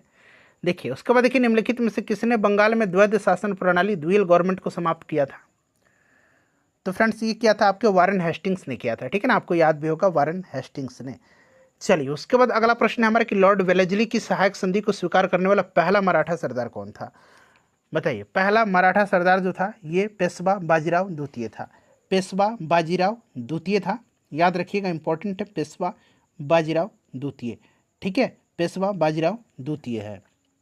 चलिए तो यहाँ पर राइट आंसर हो जाएगा आपका पेशवा बाजीराव द्वितीय। चलिए उसके बाद देखिएगा कि भारत में प्रथम जनगणना किस वर्ष किया गया था। तो प्रथम जनगणना 1872 में लॉर्ड मेयो के समय में हुई थी, लेकिन नियमित जनगणना हुई थी लॉर्ड रिपन के समय 1881 से। चलिए वर्नाक्यूलर प्रेस एक्ट के बारे में कौन सा कथन इसमें जो है सही दिया गया है। वर्नाक्यूलर प्रेस एक्ट के बारे में कौन सा कथन यहाँ पर सही दिया गया है। लॉर्ड लिटिन के द्वारा इस अधिनियम को लगाया गया था 1878 में, सही है। इसे गैंगिंग अधिनियम के रूप में जाना जाने लगा, सही है। और इस अधिनियम को लॉर्ड रिपन ने निरस्त किया था, ये भी बिल्कुल करेक्ट दिया गया है। तो तीनों स्टेटमेंट सही है, तो 1, 2 और 3 राइट आंसर हो जाएंगे। चलिए देखिएगा कि लॉर्ड मेयो के देखिए ये प्रश्न 69वीं बीपीएससी का था, देख लीजिए। लॉर्ड मेयो के 1870 के संकल्प के बारे में कौन सा कथन यहाँ पर सही है, और यहाँ पर देखिए नीचे कूट का प्रयोग करके सही आंसर आपको बताना है, ठीक है ना। तो यहाँ पर देखेंगे तो आपके चारों के चारों स्टेटमेंट सही हैं, एक बार पढ़ लीजिएगा, चारों के चारों यहाँ पर जो है आपके सही दिए गए। वैसे समय बचेगा, पढ़िए। केंद्रीय और प्रांतीय वित्त को विभाजित करने का यह पहला कदम था। प्रांतीय सरकारों को कुछ सेवाएं प्रशस्ति करने का अधिकार दिया गया और इसमें मौजूदा असमानता को सुधारने का प्रयास किया था इसने प्रांतों की वास्तविक आवश्यकताओं पर भी ध्यान केंद्रित किया था। तो सारे के सारे यहाँ पर सही दिए गए हैं, इसलिए ऑप्शन ए राइट आंसर हो जाएगा, 1, 2, 3, 4, ठीक है। देखिए महारानी विक्टोरिया को भारत की सम्राज्ञी नियुक्त किया गया था कब, तो इनको जो है 1877 में, ठीक है, 1877 याद रखिएगा, ठीक है ना। तो 1877 में। उसके बाद देख लीजिएगा कि CR दास यानी कि चित्तरंजन दास और मोतीलाल नेहरू ने कांग्रेस के भीतर स्वराज पार्टी किस उद्देश्य से बनाई थी, तो 1923 में इन्होंने स्वराज पार्टी की स्थापना किया था। और फ्रेंड्स राइट आंसर यहाँ पर होगा राज्य परिषदों के चुनाव में भाग लेने के लिए, ऑप्शन नंबर यहाँ पर सी राइट आंसर किएगा। चलिए उसके बाद देखिएगा कि डॉक्टर अंबेडकर और महात्मा गांधी के बीच दूसरे गोलमेज संगोष्ठी के समय किस विषय पर मतांतर हो गया था, जो दूसरा गोलमेज सम्मेलन था। तो फ्रेंड्स दूसरा गोलमेज सम्मेलन जो है आपका 1931 में हुआ था, और दूसरे गोलमेज सम्मेलन में गांधी जी ने भी हिस्सा लिया था, आपको याद होगा, कांग्रेस का प्रतिनिधित्व इन्होंने किया था। और इन दोनों के मध्य में जो है दलितों के लिए पृथक मतदान जो था उस मुद्दे पर मतांतर हो गया था, क्लियर। महात्मा गांधी ने दलितों को हिंदू समाज का अभिन्न अंग बता करके इसका विरोध किया था, और अंबेडकर जी ने दलितों के लिए पृथक निर्वाचक मंडल की मांग किया था। चलिए तो यहाँ पर ऑप्शन डी राइट आंसर हो जाएगा। चलिए देखिए मुद्रण यंत्र को भारत में 16वीं सदी के मध्य में पहली बार कौन लाए थे, तो फ्रेंड्स ये पुर्तगाली के द्वारा लाया गया था, ठीक है ना। पुर्तगाली जेसुइट मिशनरी गोवा में लेकर के आए थे, पुर्तगाली जेसुइट मिशनरी गोवा में लेकर के इसको आए थे, तो यहाँ पर देखिए पुर्तगाली मिशनरी होगा। चलिए बम्बई प्रेसिडेंसी एसोसिएशन की स्थापना किसने किया था, 1885 में इसकी स्थापना हुई थी, याद रखिएगा कब हुआ था, 1885 में बम्बई प्रेसिडेंसी एसोसिएशन की स्थापना फिरोज शाह मेहता, केटी तलंग और बदरुद्दीन तैयब जी ने किया था। फिरोज शाह मेहता, केटी तलंग और बदरुद्दीन तैयब जी ने किया था, तो 1 से अधिक राइट आंसर हो जाएगा। चलिए भारत संघ यानी कि इंडियन एसोसिएशन के संस्थापक कौन थे, इंडियन एसोसिएशन के संस्थापक कौन थे, तो फ्रेंड्स 1876 में याद रखिएगा सुरेंद्र नाथ बनर्जी और आनंद मोहन बोस ने किया था। तो यहाँ पर देखिए सुरेंद्र नाथ बनर्जी का नाम दिया गया है, आनंद मोहन बोस का भी नाम आप याद रखिएगा, कलकत्ता में किया था इन्होंने इसकी स्थापना 1876 में। चलिए उसके बाद देखिएगा कि इंडियन एसोसिएशन का नेतृत्व किसने किया था, इंडियन एसोसिएशन का नेतृत्व किसने किया था, तो अभी मैंने बताया था सुरेंद्र नाथ बनर्जी और आनंद मोहन बोस ने, तो 1 से अधिक राइट आंसर हो जाएगा यहाँ पर। नेक्स्ट क्वेश्चन है कि 1876 में इंडियन एसोसिएशन की स्थापना किसने किया था, तो सुरेंद्र नाथ बनर्जी और आनंद मोहन बोस ने किया था। तो आनंद मोहन बोस तो ऑप्शन में नहीं है, केवल सुरेंद्र नाथ बनर्जी दिया गया है। देखिए राष्ट्रीय कांग्रेस के पूर्व सबसे प्रमुख संस्था कौन सी थी, तो राष्ट्रीय कांग्रेस से पूर्व सबसे प्रमुख जो संस्था थी, ये संस्था थी आपका इंडियन एसोसिएशन ऑफ कलकत्ता, ठीक है। चलिए उसके बाद देखिएगा कि सुरेंद्र नाथ बनर्जी को किस वर्ष भारतीय सिविल सर्विसेज से हटाया गया था, तो फ्रेंड्स इनको जो है किस वर्ष हटाया गया था, बता दीजिए राइट आंसर क्या होगा। तो देखिए इनको हटाया गया था 1874 में, ठीक है ना। ये दूसरे भारतीय थे सुरेंद्र नाथ बनर्जी जिन्होंने ICS की परीक्षा उत्तीर्ण किया था, और इनकी प्रथम नियुक्ति सीलहट जो कि अब बांग्लादेश में है वहाँ पर असिस्टेंट मजिस्ट्रेट के रूप में हुई थी, और यहीं पर एक मामूली भूल की वजह से 1874 में इनको पद से हटा दिया गया था। चलिए उसके बाद देखिएगा कि राजनीतिक सुधारों को लेकर के विरोध करने वाले पहले भारतीय कौन थे, तो राजनीतिक सुधारों को लेकर के विरोध करने वाले पहले भारतीय राजा राम मोहन राय थे, ठीक है ना। इस चीज़ को आप याद रखिएगा, इनके बारे में ऑलरेडी हमने चर्चा कर लिया है। चलिए उसके बाद देखिए मद्रास महाजन सभा की स्थापना कब हुई थी, मद्रास महाजन सभा की स्थापना 1884 में, याद रखिएगा 1884 में जो है V राघवाचारी, G सुब्रमण्यम और P आनंद चार्लू के द्वारा जो है किया गया था, और इसमें S रामास्वामी मुदलियार भी सम्मिलित थे, आगे आपको मिलेगा, ठीक है ना। तो 1884 आप याद रखिएगा। चलिए भारतीय राष्ट्रीय कांग्रेस के प्रथम अधिवेशन में कितने प्रतिनिधियों ने भाग लिया था, तो पहला अधिवेशन 1885 में बम्बई में हुआ था, और इसमें 72 प्रतिनिधियों ने हिस्सा लिया था। इसका अध्यक्षता WC बनर्जी ने किया था। चलिए उसके बाद अगला प्रश्न है हमारा कि 1885 में भारतीय राष्ट्रीय कांग्रेस का प्रथम अधिवेशन किस स्थान पर हुआ था, बताइए। देखिए पहला अधिवेशन जो है ना ये आपका हुआ था बम्बई में, मैंने अभी इसके बारे में बताया है। उसके बाद देखिएगा कि नेक्स्ट क्वेश्चन हमारा कि भारतीय राष्ट्रीय कांग्रेस की स्थापना किया गया था वर्ष 1885 में, यहाँ पर दे रखा है, ठीक है ना। ये हुम ने किया था, ये भी आपको याद है। लॉर्ड डफरिन उस समय वायसराय था, ये सब आप जानते भी हैं। चलिए उसके बाद नेक्स्ट क्वेश्चन है हमारा, देखिए कि भारतीय राष्ट्रीय कांग्रेस की स्थापना किया गया था, तो अभी मैंने बताया था इसके संस्थापक यो ह्यूम थे। और अगला प्रश्न भी आप देख सकते हैं, नेक्स्ट क्वेश्चन ये पूछा गया कि भारतीय राष्ट्रीय कांग्रेस के संस्थापक कौन थे, तो हम लोग इसको कवर करेंगे। भारतीय राष्ट्रीय कांग्रेस के संस्थापक जो थे ये यो ह्यूम थे, ठीक है ना। यहाँ पर आप देख सकते हैं 1885 में स्थापना किया गया था। चलिए भारतीय राष्ट्रीय कांग्रेस के संस्थापक थे एक, तो भारतीय राष्ट्रीय कांग्रेस के जो एक संस्थापक थे ना ये क्या थे, तो फ्रेंड्स ये एक थे आपके असैनिक सेवक थे, ठीक है। तो यहाँ पर आप ध्यान रखिएगा, ये ह्यूम की बात की जा रही है। भारतीय राष्ट्रीय कांग्रेस का प्रथम अधिवेशन कहाँ पर हुआ था, तो ये आपका बम्बई में हुआ था, ठीक है ना। 1885 में WC बनर्जी ने अध्यक्ष थे। अच्छा दूसरा हुआ था 1886 में कलकत्ता में, याद रखिएगा, और इसकी अध्यक्षता दादा भाई नौरोजी ने किया था। दूसरे अधिवेशन की अध्यक्षता देखिए दादा भाई नौरोजी ने किया था 1886 में। चलिए उसके बाद देखिएगा कि महात्मा गांधी ने भारतीय राष्ट्रीय कांग्रेस के किस अधिवेशन की अध्यक्षता किया था, तो एकमात्र अधिवेशन था जिसकी इन्होंने अध्यक्षता किया था 1924 का बेलगाम अधिवेशन था, ठीक है। चलिए बेलगाम अधिवेशन। नेक्स्ट क्वेश्चन हमारे कि 1922 में आयोजित भारतीय राष्ट्रीय कांग्रेस के गया अधिवेशन के अध्यक्ष कौन थे, तो देखिए 1922 में जो है, शायद मैंने प्रीवियस में 1923 बता दिया था, 1922 में 1912 में जो है RN माधोलकर में जो आपका अध्यक्षता किया था, जो पहला अधिवेशन बिहार में हुआ था भारतीय राष्ट्रीय कांग्रेस का, ठीक है ना, बांकीपुर में। और 1922 में दूसरा हुआ था, तो इसकी अध्यक्षता किया था चित्तरंजन दास ने, और ये गया में हुआ था। चलिए उसके बाद देखिए 1922 में भारतीय राष्ट्रीय कांग्रेस के गया अधिवेशन के अध्यक्ष कौन थे, तो फ्रेंड्स ये आपके चित्तरंजन दास थे, ठीक है। अभी हमने बताया भी है। भारतीय राष्ट्रीय कांग्रेस का गया अधिवेशन कब हुआ था, तो 1922 में हुआ था। भारतीय राष्ट्रीय कांग्रेस का 27वां अधिवेशन कहाँ पर हुआ था, तो ये बांकीपुर में हुआ था, पटना में, ठीक है फ्रेंड्स, याद रखिएगा बांकीपुर पटना में हुआ था। तो यहाँ पर देखिए पटना बांकीपुर यहाँ पर दे रखा है, बांकीपुर ऑलरेडी RN माधोलकर ने इसकी अध्यक्षता किया था, ठीक है। चलिए उसके बाद देखिएगा कि राष्ट्रवादियों के दैनिक समाचार पत्र द इंडियन नेशनल का प्रकाशन कब आरंभ हुआ था, द इंडियन नेशन का प्रकाशन कब आरंभ हुआ था। द इंडियन नेशन एक स्वतंत्र राष्ट्रवादी दैनिक समाचार पत्र था जो न्यूज़पेपर एंड कंपनी के द्वारा बिहार की राजधानी पटना से प्रकाशित किया जाता था। और ये समाचार पत्र जो था इसका प्रकाशन 1931 में प्रारंभ हुआ था, ठीक है ना। चलिए उसके बाद देख लीजिएगा कि मद्रास में रैयतवाड़ी पद्धति किसने शुरू किया था। मद्रास में रैयतवाड़ी पद्धति को शुरू किया था थॉमस मुनरो ने, ठीक है ना, थॉमस मुनरो ने किया था, ध्यान रखिएगा, थॉमस मुनरो ने। चलिए उसके बाद देख लीजिएगा कि इनमें से कौन इंग्लैंड में भारत के अनाधिकारिक दूत बने थे। इनमें से कौन इंग्लैंड में भारत के अनाधिकारिक दूत बने थे, तो फ्रेंड्स ये बने थे दादा भाई नौरोजी, ठीक है ना, दादा भाई नौरोजी। दादा भाई नौरोजी ध्यान रखिएगा, उन्होंने भारतीय दृष्टिकोण को ब्रिटिश जनता तक पहुंचाने के उद्देश्य से 1866 में ईस्ट इंडिया एसोसिएशन की भी स्थापना किया था। ये भी आप ध्यान रखिएगा, ईस्ट इंडिया एसोसिएशन की इन्होंने स्थापना किया था, बड़ा ही इंपॉर्टेंट है, ये भी आप ध्यान रखिएगा, ठीक है। चलिए उसके बाद नेक्स्ट क्वेश्चन करेंगे कि किसने कहा था कि 1857 की घटना का प्रारंभ धर्म संघर्ष के रूप में हुआ और उस घटना का अंत स्वतंत्रता संग्राम के रूप में हुआ था।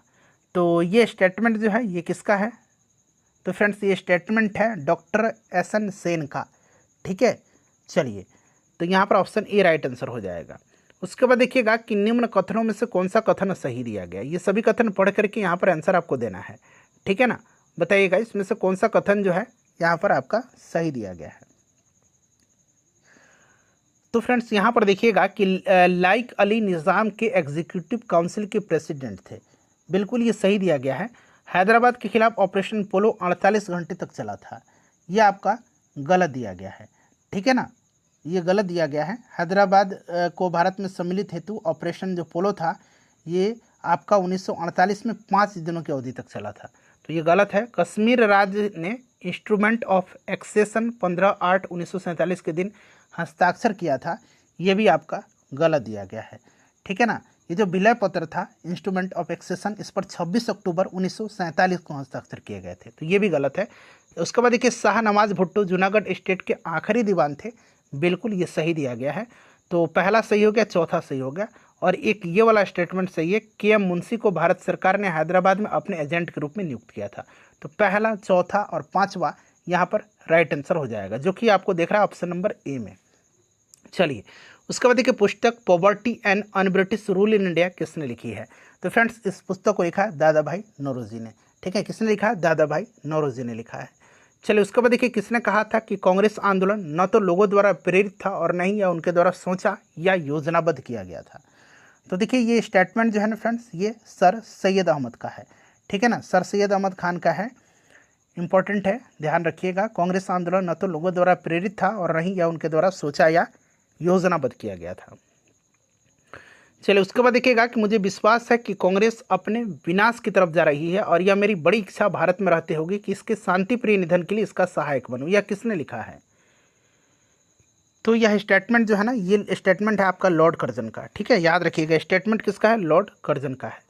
चलिए उसके बाद देखिएगा कि इनमें से किसने कहा था कि कांग्रेस का महल लड़खड़ा रहा है और भारत में रहते मेरी बड़ी महत्वाकांक्षा यह है कि मैं शांति के साथ इसके मरने में सहयोग दूं। देखिए प्रश्न रिपीट हो रहा है, ठीक है ना, लॉर्ड कर्जन का। निम्न में से किस वायसराय के कार्यकाल में भारतीयों को राय बहादुर और खान बहादुर उपाधियां प्रारंभ करना शुरू हुआ था? तो फ्रेंड्स ये 1859 और 1860 से इन उपाधियों को दिए जाने का साक्ष्य प्राप्त हुआ है। तो इनमें से तो कोई नहीं राइट आंसर होगा। चलिए अधिकतर नरमपंथी नेता थे, तो अधिकतर नरमपंथी जो थे ये शहरी क्षेत्र से थे। ठीक है, नरमपंथी, उदारवादी इनको कहा जाता है। ठीक है ना। चलिए नरमपंथी नेता दादा भाई नौरोजी, फिरोज शाह मेहता, ठीक है ना, व्योमेश बनर्जी, सुरेंद्र नाथ बनर्जी, ये लोग थे। चलिए और गर्मपंथी में लाल बाल पाल आपको याद रखना है, लाला लाजपत राय, बिपिन चंद्र पाल और बाल गंगाधर तिलक। देखिए निम्न में से कौन उग्रपंथी नहीं था? तो यहाँ पर आप देखेंगे तो उग्रपंथी यहाँ पर गोपाल कृष्ण गोखले हो जाएंगे। इनको गांधी जी का पॉलिटिकल गुरु कहा जाता है। चलिए भारत सेवक समाज की स्थापना किसने किया था? भारत सेवक समाज की स्थापना तो 1905 में गोपाल कृष्ण गोखले ने किया था, सर्वेंट्स ऑफ इंडिया सोसाइटी की स्थापना। ठीक है, 1905 में। देखिए 1905 में सर्वेंट्स ऑफ इंडिया सोसाइटी आ गया ना, इसका स्थापना जो है किसके द्वारा किया गया था? तो गोपाल कृष्ण गोखले जी के द्वारा। चलिए रजनी पामदत्त ने कहा कि वे साम्राज्यवाद से लड़ते भी थे और सहयोग भी करते थे। उन्होंने किस राजनीतिक गठबंधन के बारे में यह कहा है? रजनी पामदत्त ने, तो उन्होंने भारतीय राष्ट्रीय कांग्रेस के बारे में कहा है। ठीक है ना, तो ये डायरेक्टली स्टेटमेंट आपको याद रखना है। चलिए फ्रेंड्स उसके बाद देखिएगा कि भारतीय राष्ट्रीय आंदोलन गर्मपंथियों के प्रभावाधीन आया था कब? तो फ्रेंड्स ये आया था 1906 के बाद में। ठीक है ना, 1906 के बाद में आया था। चलिए उसके बाद देखिएगा कि बाल गंगाधर तिलक लोकमान्य तिलक के नाम से जाने लगे जब। तो देखिए फ्रेंड्स यहाँ पर थोड़ा सा ध्यान दीजिएगा, ब्रिटिश सरकार ने बाल गंगाधर तिलक को पुणे के जो असिस्टेंट कलेक्टर रैंड थे उनकी हत्या के मामले में इनको अभियुक्त बनाया था और तिलक को दोषी पाया गया और उन्हें 18 माह तक की कठोर कारावास की सज़ा सुनाई गई। जब वे जेल से बाहर आए तो वे एक राष्ट्रीय नायक यानी कि नेशनल हीरो के रूप में उभरे और उन्हें लोकमान्य की उपाधि प्राप्त हुई थी। इस तरह से अगर किसी भी घटना नहीं है, कोई भी एक विशेष घटना, बल्कि अनेक राष्ट्रीय कार्यों के बाद उनको लोकमान्य की उपाधि दिया गया था। ठीक है ना, तो ऐसा कुछ भी नहीं है कि एक कोई कारण हो, तो इसीलिए एक से अधिक आंसर हो सकता है या इनमें से कोई भी नहीं। चलिए उसके बाद देखिए निम्नलिखित में से कौन सा नेता कांग्रेस के गर्म दल से संबंधित था? तो लाल बाल पाल मैंने बताया था, लाला लाजपत राय, बाल गंगाधर तिलक और बिपिन चंद्र पाल। और यहाँ पर देखिए अरविंद घोष भी जो थे ये गर्म दल के नेता थे। ठीक है, ध्यान रखिएगा। चलिए देखिए नेशनल काउंसिल ऑफ एजुकेशन की स्थापना कब हुई थी? तो इसकी स्थापना हुआ था 15 अगस्त 1906 को। और इसकी स्थापना किसने किया था बताइए? ये भी नाम पूछा जाता है। ठीक है, 15 अगस्त 1906 को इसकी स्थापना आप मुझे कमेंट करके बताइए किसने किया था। ये जो नेशनल काउंसिल ऑफ एजुकेशन है, जिसको कि हम लोग हिंदी में बोलते हैं राष्ट्रीय शिक्षा परिषद, तो यहाँ पर ऑप्शन नंबर इसका डी राइट आंसर हो जाएगा। ठीक है, चलिए उसके बाद देखिए राष्ट्रीय आंदोलन में निम्न में से किसको नरमदलीय के तौर पर नहीं जाना जाता है? बताइए।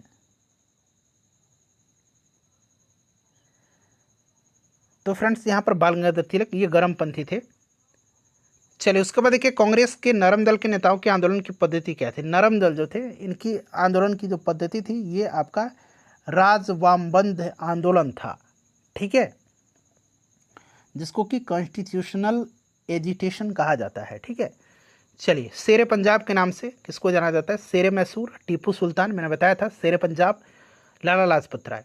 ठीक है, चलिए उसके बाद देखिए ताना भगत आंदोलन संबंधित है। ताना भगत, तो ताना भगत जो था एक तरह का आदिवासी आंदोलन था, ठीक है। और यह आंदोलन छोटा नागपुर क्षेत्र वर्तमान झारखंड में 1914 में प्रारंभ हुआ था और इस आंदोलन का नेतृत्व जात्रा भगत और तुरिया भगत ने किया था। इस आंदोलन को उराव ताना भगत आंदोलन के नाम से भी जाना जाता है। चलिए उसके बाद देखिएगा कि अभिनव भारत से कौन संबंधित है। तो अभिनव भारत की स्थापना बी डी सावरकर जी ने किया था। ये आपको भलीभांति याद होगा 1904 में। तो बी डी सावरकर, देखिए भारत में अभिनव भारत नामक एक गुप्त संगठन सेक्रेट सोसाइटी अंग्रेजों का मुकाबला करने के लिए किसने संगठित किया था। तो अभी मैंने इसके बारे में आपको बताया 1904 में बी डी सावरकर जी ने किया था। अगला प्रश्न कहिएगा कि मुजफ्फरपुर में किंग्सफोर्ड की हत्या का प्रयास कब किया गया था। तो फ्रेंड्स ये घटना जो है मुजफ्फरपुर में किंग्सफोर्ड की हत्या का प्रयास किया गया था 1908 में। 30 अप्रैल 1908 की यह घटना है। मुजफ्फरपुर में खुदीराम बोस और प्रफुल्ल चाकी ने किंग्सफोर्ड की गाड़ी पर बम फेंका था, लेकिन इसमें जो है किंग्सफोर्ड बच गया था और दुर्भाग्य से जो है राष्ट्रीय आंदोलन से हमदर्दी रखने वाले मिस्टर कैनेडी की पत्नी और उनकी पुत्री मारी गई थी। प्रफुल्ल चाकी ने जो है पुलिस से बचने के लिए आत्महत्या कर लिया था और खुदीराम बोस को फांसी की सजा दिया गया था। खुदीराम बोस ने किस स्थान पर किंग्सफोर्ड की हत्या का प्रयास किया था। तो ये मुजफ्फरपुर में, अभी हमने इसको करा भी है। देखिए निम्न में से कौन सा एक राष्ट्रवादी समाचार पत्र नहीं था। राष्ट्रवादी समाचार पत्र इसमें से कौन सा नहीं था, बताइए राइट आंसर क्या हो जाएगा। तो यहाँ पर इसका आंसर हो जाएगा द टाइम्स ऑफ इंडिया, ठीक है। बाकी बंगाली, द हिंदू, द महरता ये सब थे। क्रांतिकारी गतिविधियों के साथ कौन सी पत्रिका जुड़ी हुई नहीं थी।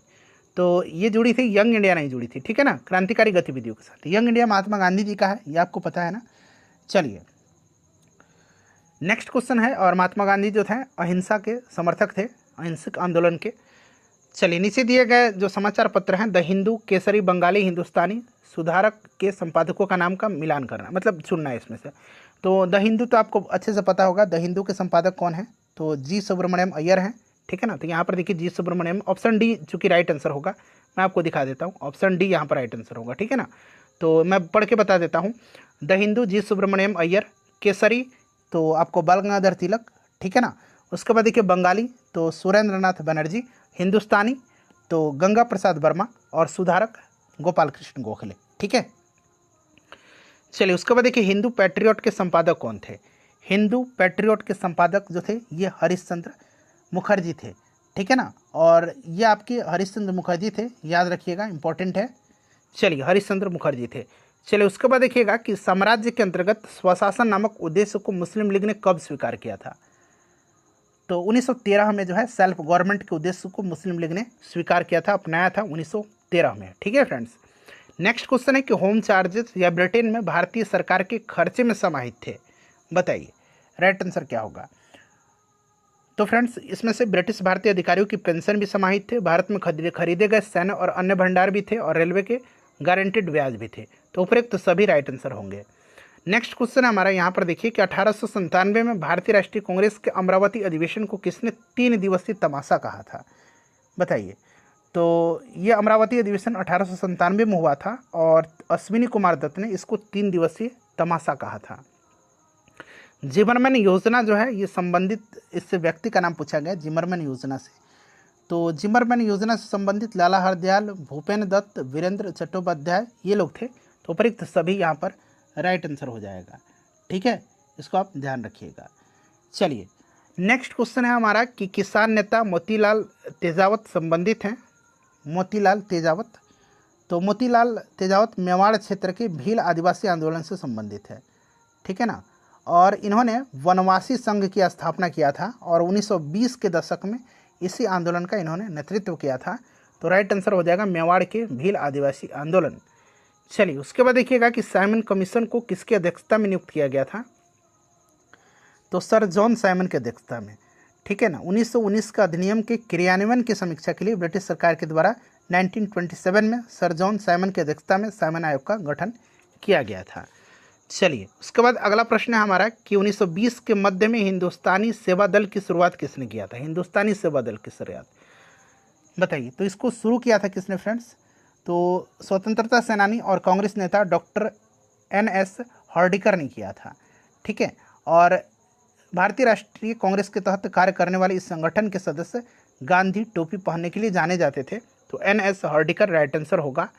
चलिए बम्बई योजना में प्रस्ताव था बम्बई योजना में। तो देखिए फ्रेंड्स, बम्बई योजना की बात करते हैं। 1944-1945 में ये बॉम्बे प्लान था। इसमें प्रमुख भारतीय उद्योगपतियों के एक समूह के द्वारा प्रस्तुत किया गया था इसको, और इस योजना के तहत भारत के लिए आयात प्रतिस्थापन और औद्योगिकरण आधिकारिक प्रस्ताव के माध्यम से भारतीय अर्थव्यवस्था को तीव्र आर्थिक विकास की बात इसमें किया गया था। साथ ही साथ इसमें देश के आर्थिक विकास में राज्य द्वारा हस्तक्षेप, योजनाबद्ध विकास के साथ सार्वजनिक उपकरणों की आवश्यकता के रूप में कुछ पूंजीवादी विशेषताओं को परित्याग पर परिलक्षित किया गया था। तो यहाँ पर आप देख सकते हैं एक से अधिक यहाँ पर राइट आंसर इसके हो जाएंगे, ठीक है ना। चलिए, जमशेदपुर लेबर एसोसिएशन की स्थापना 1920 में किसने किया था? जमशेदपुर लेबर एसोसिएशन की स्थापना 1920 में किया था SN हल्दर ने। याद रखिएगा, इंपॉर्टेंट क्वेश्चन है ये, ठीक है ना। चलिए, उसके बाद देखिएगा किसान क्या करे किसने लिखा है? किसान क्या करें, यह लिखा किसने है? तो फ्रेंड्स, किसान क्या करें ये लिखा है किसने? तो इसको लिखा है स्वामी सहजानंद सरस्वती ने। Option number A right answer हो जाएगा। किसान क्या करें नामक पुस्तक जो है 20वीं सदी में प्रख्यात किसान नेता स्वामी सहजानंद सरस्वती के द्वारा लिखा गया है। भारतीय राष्ट्रीय कांग्रेस के 27वें सम्मेलन की अध्यक्षता किसने किया था? तो RN माधोलकर ने किया था। बांकीपुर पटना में हुआ था। पहला बिहार में ये भारतीय राष्ट्रीय कांग्रेस का अधिवेशन था 1912 में। देखिए सेम क्वेश्चन है, 1912 में हुआ था ये। और भारतीय राष्ट्रीय कांग्रेस के अधिवेशन के अध्यक्ष कौन थे? तो RN माधोलकर थे। चलिए, उसके बाद देखिएगा मदरलैंड को किसने प्रकाशित किया था? तो मदरलैंड को प्रकाशित किया था मौलाना मजहरुल हक ने। सदाकत आश्रम से ये प्रकाशित होता था, मौलाना मजहरुल हक थे। चलिए, पटना युवक संघ की स्थापना कब हुई थी? तो पटना युवक संघ की स्थापना 1927 में हुआ था, ठीक है ना, जिसमें बिहार में क्रांतिकारी गतिविधियों को आगे बढ़ाने में महत्वपूर्ण भूमिका निभाई थी। चलिए, स्वराज मेरा जन्मसिद्ध अधिकार है और मैं इसे पाकर के रहूँगा, ये कथन किसका है? तो बाल गंगाधर तिलक का है। सेम वही प्रश्न आ गया, किसने कहा था कि स्वराज मेरा जन्मसिद्ध अधिकार है और मैं इसे लेकर के रहूँगा? तो बाल गंगाधर तिलक ने, ठीक है। चलिए, फिर से देखिए प्रश्न कितना बार पूछा गया है। स्वराज मेरा जन्मसिद्ध अधिकार है और मैं इसे लेकर के रहूँगा, यह वक्तव्य किससे संबंधित है? तो बाल गंगाधर तिलक से। देखिए, ये 42वीं BPSC में पूछा गया, देखिए 65वीं BPSC में पूछा गया है, ठीक है। स्वराज मेरा जन्मसिद्ध अधिकार है और मैं इसे लेकर के ही रहूँगा, किसने कहा था? तो बाल गंगाधर तिलक ने। भारतीय क्रांति की जननी किसको कहा जाता है? भारतीय क्रांति की जननी किसको कहा जाता है? तो फ्रेंड्स, ये कहा जाता है मैडम भीकाजी रुस्तम कामा को, ठीक है ना। याद रखिएगा 1907 के जर्मनी के स्टुटगार्ट में इन्होंने तिरंगा झंडा फहराया था, ये भी आप ध्यान रखिएगा। चलिए, मैडम कामा ने भारत की तिरंगी स्वतंत्रता ध्वज को कहाँ फहराया था? तो अभी मैंने बताया था 1907 में जर्मनी के स्टुटगार्ट में, ठीक है। मैडम कामा ने 1907 में प्रथम तिरंगा ध्वज कहाँ फहराया था? तो स्टुटगार्ट जर्मनी में। लंदन में इंडिया हाउस के संस्थापक कौन थे? तो इंडिया हाउस की स्थापना श्यामजी कृष्ण वर्मा ने 1905 में किया था, ठीक है ना। श्यामजी कृष्ण वर्मा ने 1905 में किया था। चलिए, उसके बाद देखिएगा कि बंगाल विभाजन के विषय में किसने कहा था कि विभाजन हमारे ऊपर बम की तरह गिरा हुआ है? तो विभाजन हमारे ऊपर बम की तरह गिरा, ये आपका किया था, कहा था सुरेंद्रनाथ बनर्जी ने, ठीक है। देखिए, प्रथम बार संघर्ष के तरीकों के रूप में स्वदेशी और बहिष्कार किसके दौरान अपनाए गए थे? तो फ्रेंड्स, ये बंगाल विभाजन के समय 1905 में अपनाया गया था, ठीक है ना। चलिए, अगला प्रश्न करिए। देखिए 265 है कि बंगाल विभाजन के प्रत्याघात के रूप में कौन सा आंदोलन शुरू हुआ था? तो आपको भी पता है यह आंदोलन स्वदेशी आंदोलन था, ठीक है ना। 20 जुलाई 1905 को बंगाल विभाजन का निर्णय लिया गया था और ये जो आपका शुरुआत हुआ था स्वदेशी आंदोलन का कलकत्ता के टाउन हॉल में, इसकी घोषणा किया गया था 7 अगस्त 1905 को। डेट याद रखिएगा, ठीक है। तो ये स्वदेशी आंदोलन हो जाएगा। चलिए, उसके बाद देखिएगा कि प्रथम बार संघर्ष के तरीकों के रूप में स्वदेशी और बहिष्कार आंदोलन भारत में कब अपनाया गया था? तो ये अपनाया गया था कब, बताइए? तो ये बंगाल विभाजन के समय में। देखिए, प्रश्न 2-3 बार रिपीट हो गया। बंग भंग के बाद कौन सा आंदोलन शुरू हुआ था? तो स्वदेशी आंदोलन हुआ था। 1905 में बंगाल के विभाजन के समय भारत का वायसराय कौन था? तो 1905 में हुआ था, लॉर्ड कर्जन था, ठीक है ना। तो लॉर्ड कर्जन राइट आंसर हो जाएगा। चलिए, उसके बाद नेक्स्ट क्वेश्चन करेंगे फ्रेंड्स। अगला प्रश्न हमारा है, किनमें से किस काल में स्वदेशी आंदोलन का भारत में उत्थान हुआ था, बताइए? तो यहाँ पर करेक्ट आंसर बंगाल विभाजन के विरोधी आंदोलन के रूप में, ठीक है। चलिए, बंगाल का विभाजन प्रभावी हुआ था, तो प्रभावी ये हुआ था आपका कब से? 16 अक्टूबर 1905 से, ठीक है ना। 20 जुलाई की इसकी घोषणा किया गया था। चलिए, उसके बाद देखिएगा लॉर्ड कर्जन के द्वारा 1905 में किया गया बंगाल विभाजन किस वर्ष रद्द हुआ था? तो बंगाल विभाजन को रद्द किया गया था 1911 में, ठीक है ना, ध्यान रखिएगा। 1911 में बंगाल विभाजन को रद्द किया गया था। राजधानी को कलकत्ता से दिल्ली स्थानांतरित करने की घोषणा किया गया था और फाइनली 1912 में राजधानी दिल्ली बना था। ठीक है, बंगाल विभाजन की घोषणा किया गया था। घोषणा किया गया था कब? तो 19-20 जुलाई, दोनों डेट याद रखिएगा। 19 जुलाई ज़्यादा जो है ये आपका प्रॉपर आंसर होगा इसका। ठीक है, चलिए नेक्स्ट क्वेश्चन कर लेंगे। हाँ, अगला प्रश्न करिए। नेक्स्ट क्वेश्चन है हमारा कि कांग्रेस ने स्वराज प्रस्ताव वर्ष 1905 में पारित किया था। इस प्रस्ताव का उद्देश्य क्या था? तो 1905 में स्वराज प्रस्ताव कांग्रेस ने पारित किया था और इसका उद्देश्य पूछा गया है। तो बनारस अधिवेशन में चर्चा किया गया था इस पर और 1906 में कोलकाता के अधिवेशन में प्रस्ताव पारित कर दिया गया था और इस प्रस्ताव के साथ स्वदेशी बहिष्कार और राष्ट्रीय शिक्षा संबंधी प्रस्ताव पारित किया गया था। तो आपको याद रखना है क्या क्या? स्वदेशी बहिष्कार और राष्ट्रीय शिक्षा संबंधी। ठीक है, चलिए उसके बाद नेक्स्ट क्वेश्चन है हमारा कि वुड के 1854 का जो प्रश्न था जिसको वुड डिस्पैच कहा जाता था उससे संबंधित ये प्रश्न है। बताइए राइट आंसर क्या होगा? 69वीं बीपीएससी का ये प्रश्न है। ठीक है, चलिए करेक्ट आंसर यहाँ पर इसका क्या होगा? तो इसने उच्च अध्ययन के लिए शिक्षा के माध्यम के रूप में अंग्रेजी की सिफारिश किया था। बिल्कुल सही है। और इसने महिला शिक्षा और व्यावसायिक प्रशिक्षण पर जोर दिया था, ये भी सही है। तो राइट आंसर इसका 1 और 2 दोनों होना चाहिए, तो ऑप्शन डी राइट आंसर होगा। ठीक है, 1854 में ये वुड डिस्पैच आया था, याद होगा, और इसको भारतीय शिक्षा का मैग्ना कार्टा भी कहा जाता है। चलिए 20वीं सदी के प्रारंभिक वर्षों में कांग्रेस में विभाजन की प्रक्रिया शुरू हुई थी। बताइए राइट आंसर क्या होगा? तो यहाँ पर देखिए कांग्रेस आंदोलन की रणनीति पर, आंदोलन के उद्देश्य पर और कांग्रेस आंदोलन में लोगों की भागीदारी पर, उपर्युक्त सभी यहाँ पर इसका राइट आंसर हो जाएंगे। चलिए उसके बाद देखिएगा कि मुसलमान यदि खुश हैं और संतुष्ट हैं तो भारत में ब्रिटिश शक्ति का महत्तम बचाव होगा, यह किसने कहा था? तो फ्रेंड्स यह कहा था W हंटर ने कहा था। ठीक है ना, W हंटर ने कहा था। नेक्स्ट क्वेश्चन हमारे कि लॉर्ड लिटन निम्नलिखित में से किससे संबंधित नहीं है? बताइए लॉर्ड लिटन किससे संबंधित नहीं है? तो देखिए फ्रेंड्स इसमें से देखिए स्ट्रेची कमीशन से है, शस्त्र अधिनियम से है, ठीक है ना, आर्म्स एक्ट जिसको कहा जाता है, वर्नाक्यूलर प्रेस एक्ट से है, इल्बर्ट बिल से नहीं। इल्बर्ट बिल से संबंधित ये नहीं है। इल्बर्ट बिल से संबंधित लॉर्ड रिपन है। ठीक है ना, लॉर्ड रिपन, याद रखिएगा। चलिए उसके बाद नेक्स्ट क्वेश्चन है कि किस वर्ष हिंदुस्तान रिपब्लिकन एसोसिएशन की स्थापना हुआ था? हिंदुस्तान रिपब्लिकन एसोसिएशन की स्थापना 1924 में हुआ था। और हिंदुस्तान सोशलिस्ट रिपब्लिकन एसोसिएशन पूछेगा तो आप मुझे कमेंट करके बताइए कि कब किया गया था। ठीक है ना, चलिए करजन वायली की हत्या के आरोप में किसे मृत्युदंड दिया गया था?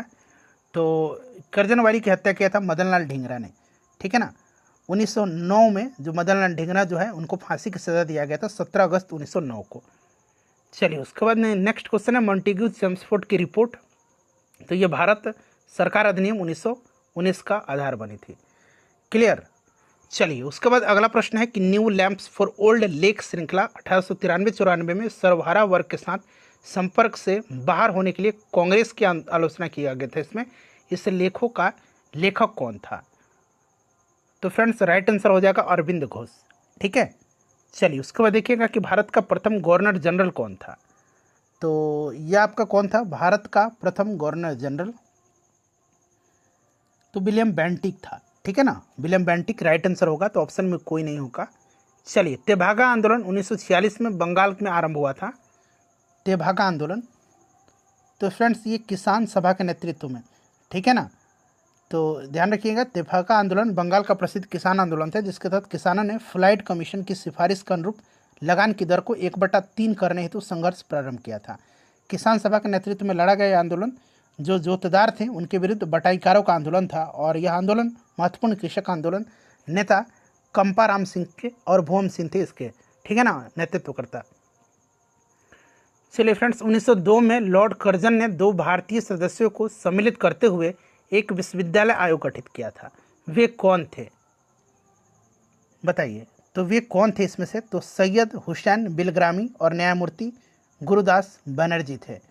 ठीक है ना, तो यहाँ पर ध्यान रखिएगा option number D correct answer हो जाएगा।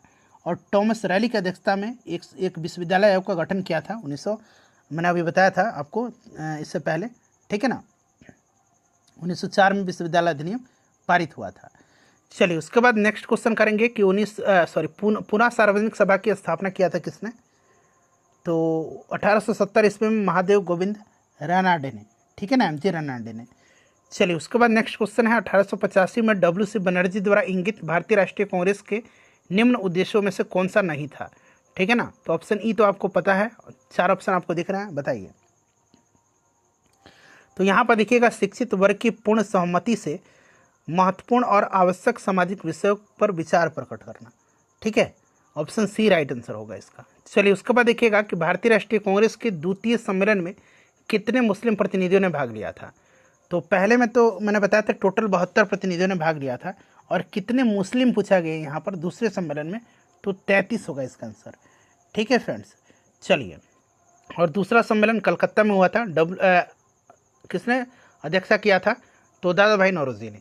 1906 में लंदन में अभिनव भारत सोसाइटी की स्थापना किसने किया था? तो फ्रेंड्स, अभिनव भारत सोसाइटी की विनायक दामोदर सावरकर ने किया था।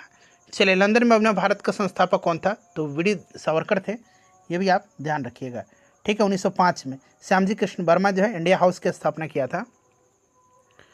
चलिए उसके बाद नेक्स्ट क्वेश्चन है हमारे फ्रेंड्स कि मुस्लिम लीग ने अपना वार्षिक अधिवेशन नियमित रूप से प्रारंभ किया था। तो मुस्लिम लीग ने जो है अखिल भारतीय मुस्लिम लीग की स्थापना 1906 में ढाका में हुई थी, और 1907 में मुस्लिम लीग का वार्षिक अधिवेशन कराची में, और 1908 में अमृतसर में हुआ था। उसके बाद मुस्लिम लीग का अधिवेशन अनियमित रूप से देश के विभिन्न शहरों में आयोजित होते रहते थे, और इसमें से देखिए अगर हम बात करते हैं तो बीपीएससी ने इसका आंसर डी माना हुआ है, ठीक है ना, 1925 से, जो कि सही नहीं है। चंपारण आंदोलन मुख्यतः किसके विरोध में था?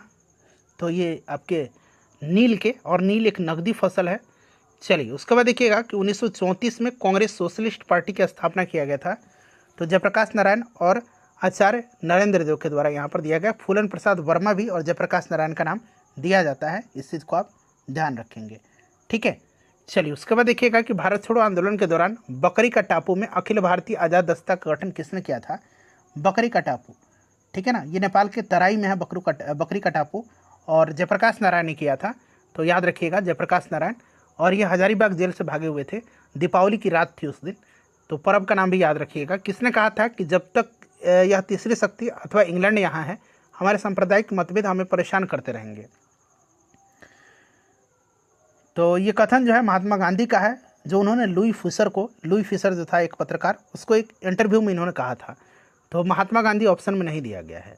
चलिए उसके बाद देखिएगा काकोरी ट्रेन डकैती कांड में किन क्रांतिकारियों की फांसी की सजा दी गई थी? काकोरी ट्रेन एक्शन इसका नाम किया गया है, और काकोरी ट्रेन जो है ये घटना है आपका 9 अगस्त 1925 की ये घटना है, ठीक है ना, 9 अगस्त 1925 की ये घटना है, ठीक है फ्रेंड्स। याद रखिएगा उत्तर रेलवे के लखनऊपुर सहारन संभाग के काकोरी नामक स्थान पर 8 down Saharanpur Lucknow passenger train को डकैती डाल करके सरकारी खजाना लूट लिया गया था। और इसमें बात करते हैं तो रामप्रसाद बिस्मिल, अशफाक उल्ला खान, रोशन लाल और राजेंद्र लाहिड़ी को फांसी की सजा हुई थी, जबकि चंद्रशेखर आज़ाद इसमें फरार हो गए थे। तो यहाँ पर देखिए ए राइट आंसर हो जाएगा अशफाक उल्ला खान और रामप्रसाद बिस्मिल को। चलिए, हिंदुस्तान सोशलिस्ट रिपब्लिकन आर्मी के संस्थापक आ गया HRSA। मैंने बताया था इसकी स्थापना 1928 में हुई थी, मैंने पूछा था आपसे, तो 1928 में हुई थी, और यहाँ right answer option number B हो जाएगा।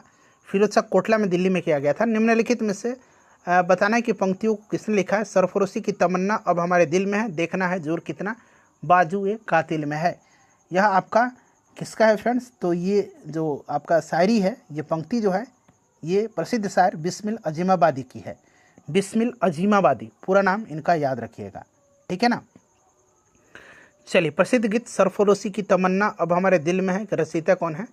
तो बिस्मिल अजीमाबादी, अभी मैंने आपको बताया है, ठीक है ना, अभी मैंने आपको बताया है बिस्मिल अजीमाबादी। तो याद रखिएगा बिस्मिल अजीमा, रामप्रसाद बिस्मिल नहीं, बिस्मिल अजीमाबादी। चलिए, इनकलाब जिंदाबाद का नारा किसने दिया है? इनकलाब जिंदाबाद का नारा, तो यह नारा हजरत मोहानी के द्वारा दिया गया, और हजरत मोहानी एक स्वतंत्रता सेनानी और उर्दू भाषा के प्रसिद्ध कवि थे, ठीक है ना, हजरत मोहानी के द्वारा दिया गया है, लेकिन इसको पॉपुलर बनाया था भगत सिंह ने। चलिए, मशहूर नारा इनकलाब जिंदाबाद किसने दिया है? तो हजरत मोहानी ने दिया है। भगत सिंह, राजगुरु तथा सुखदेव को फांसी की सज़ा कब दिया गया था?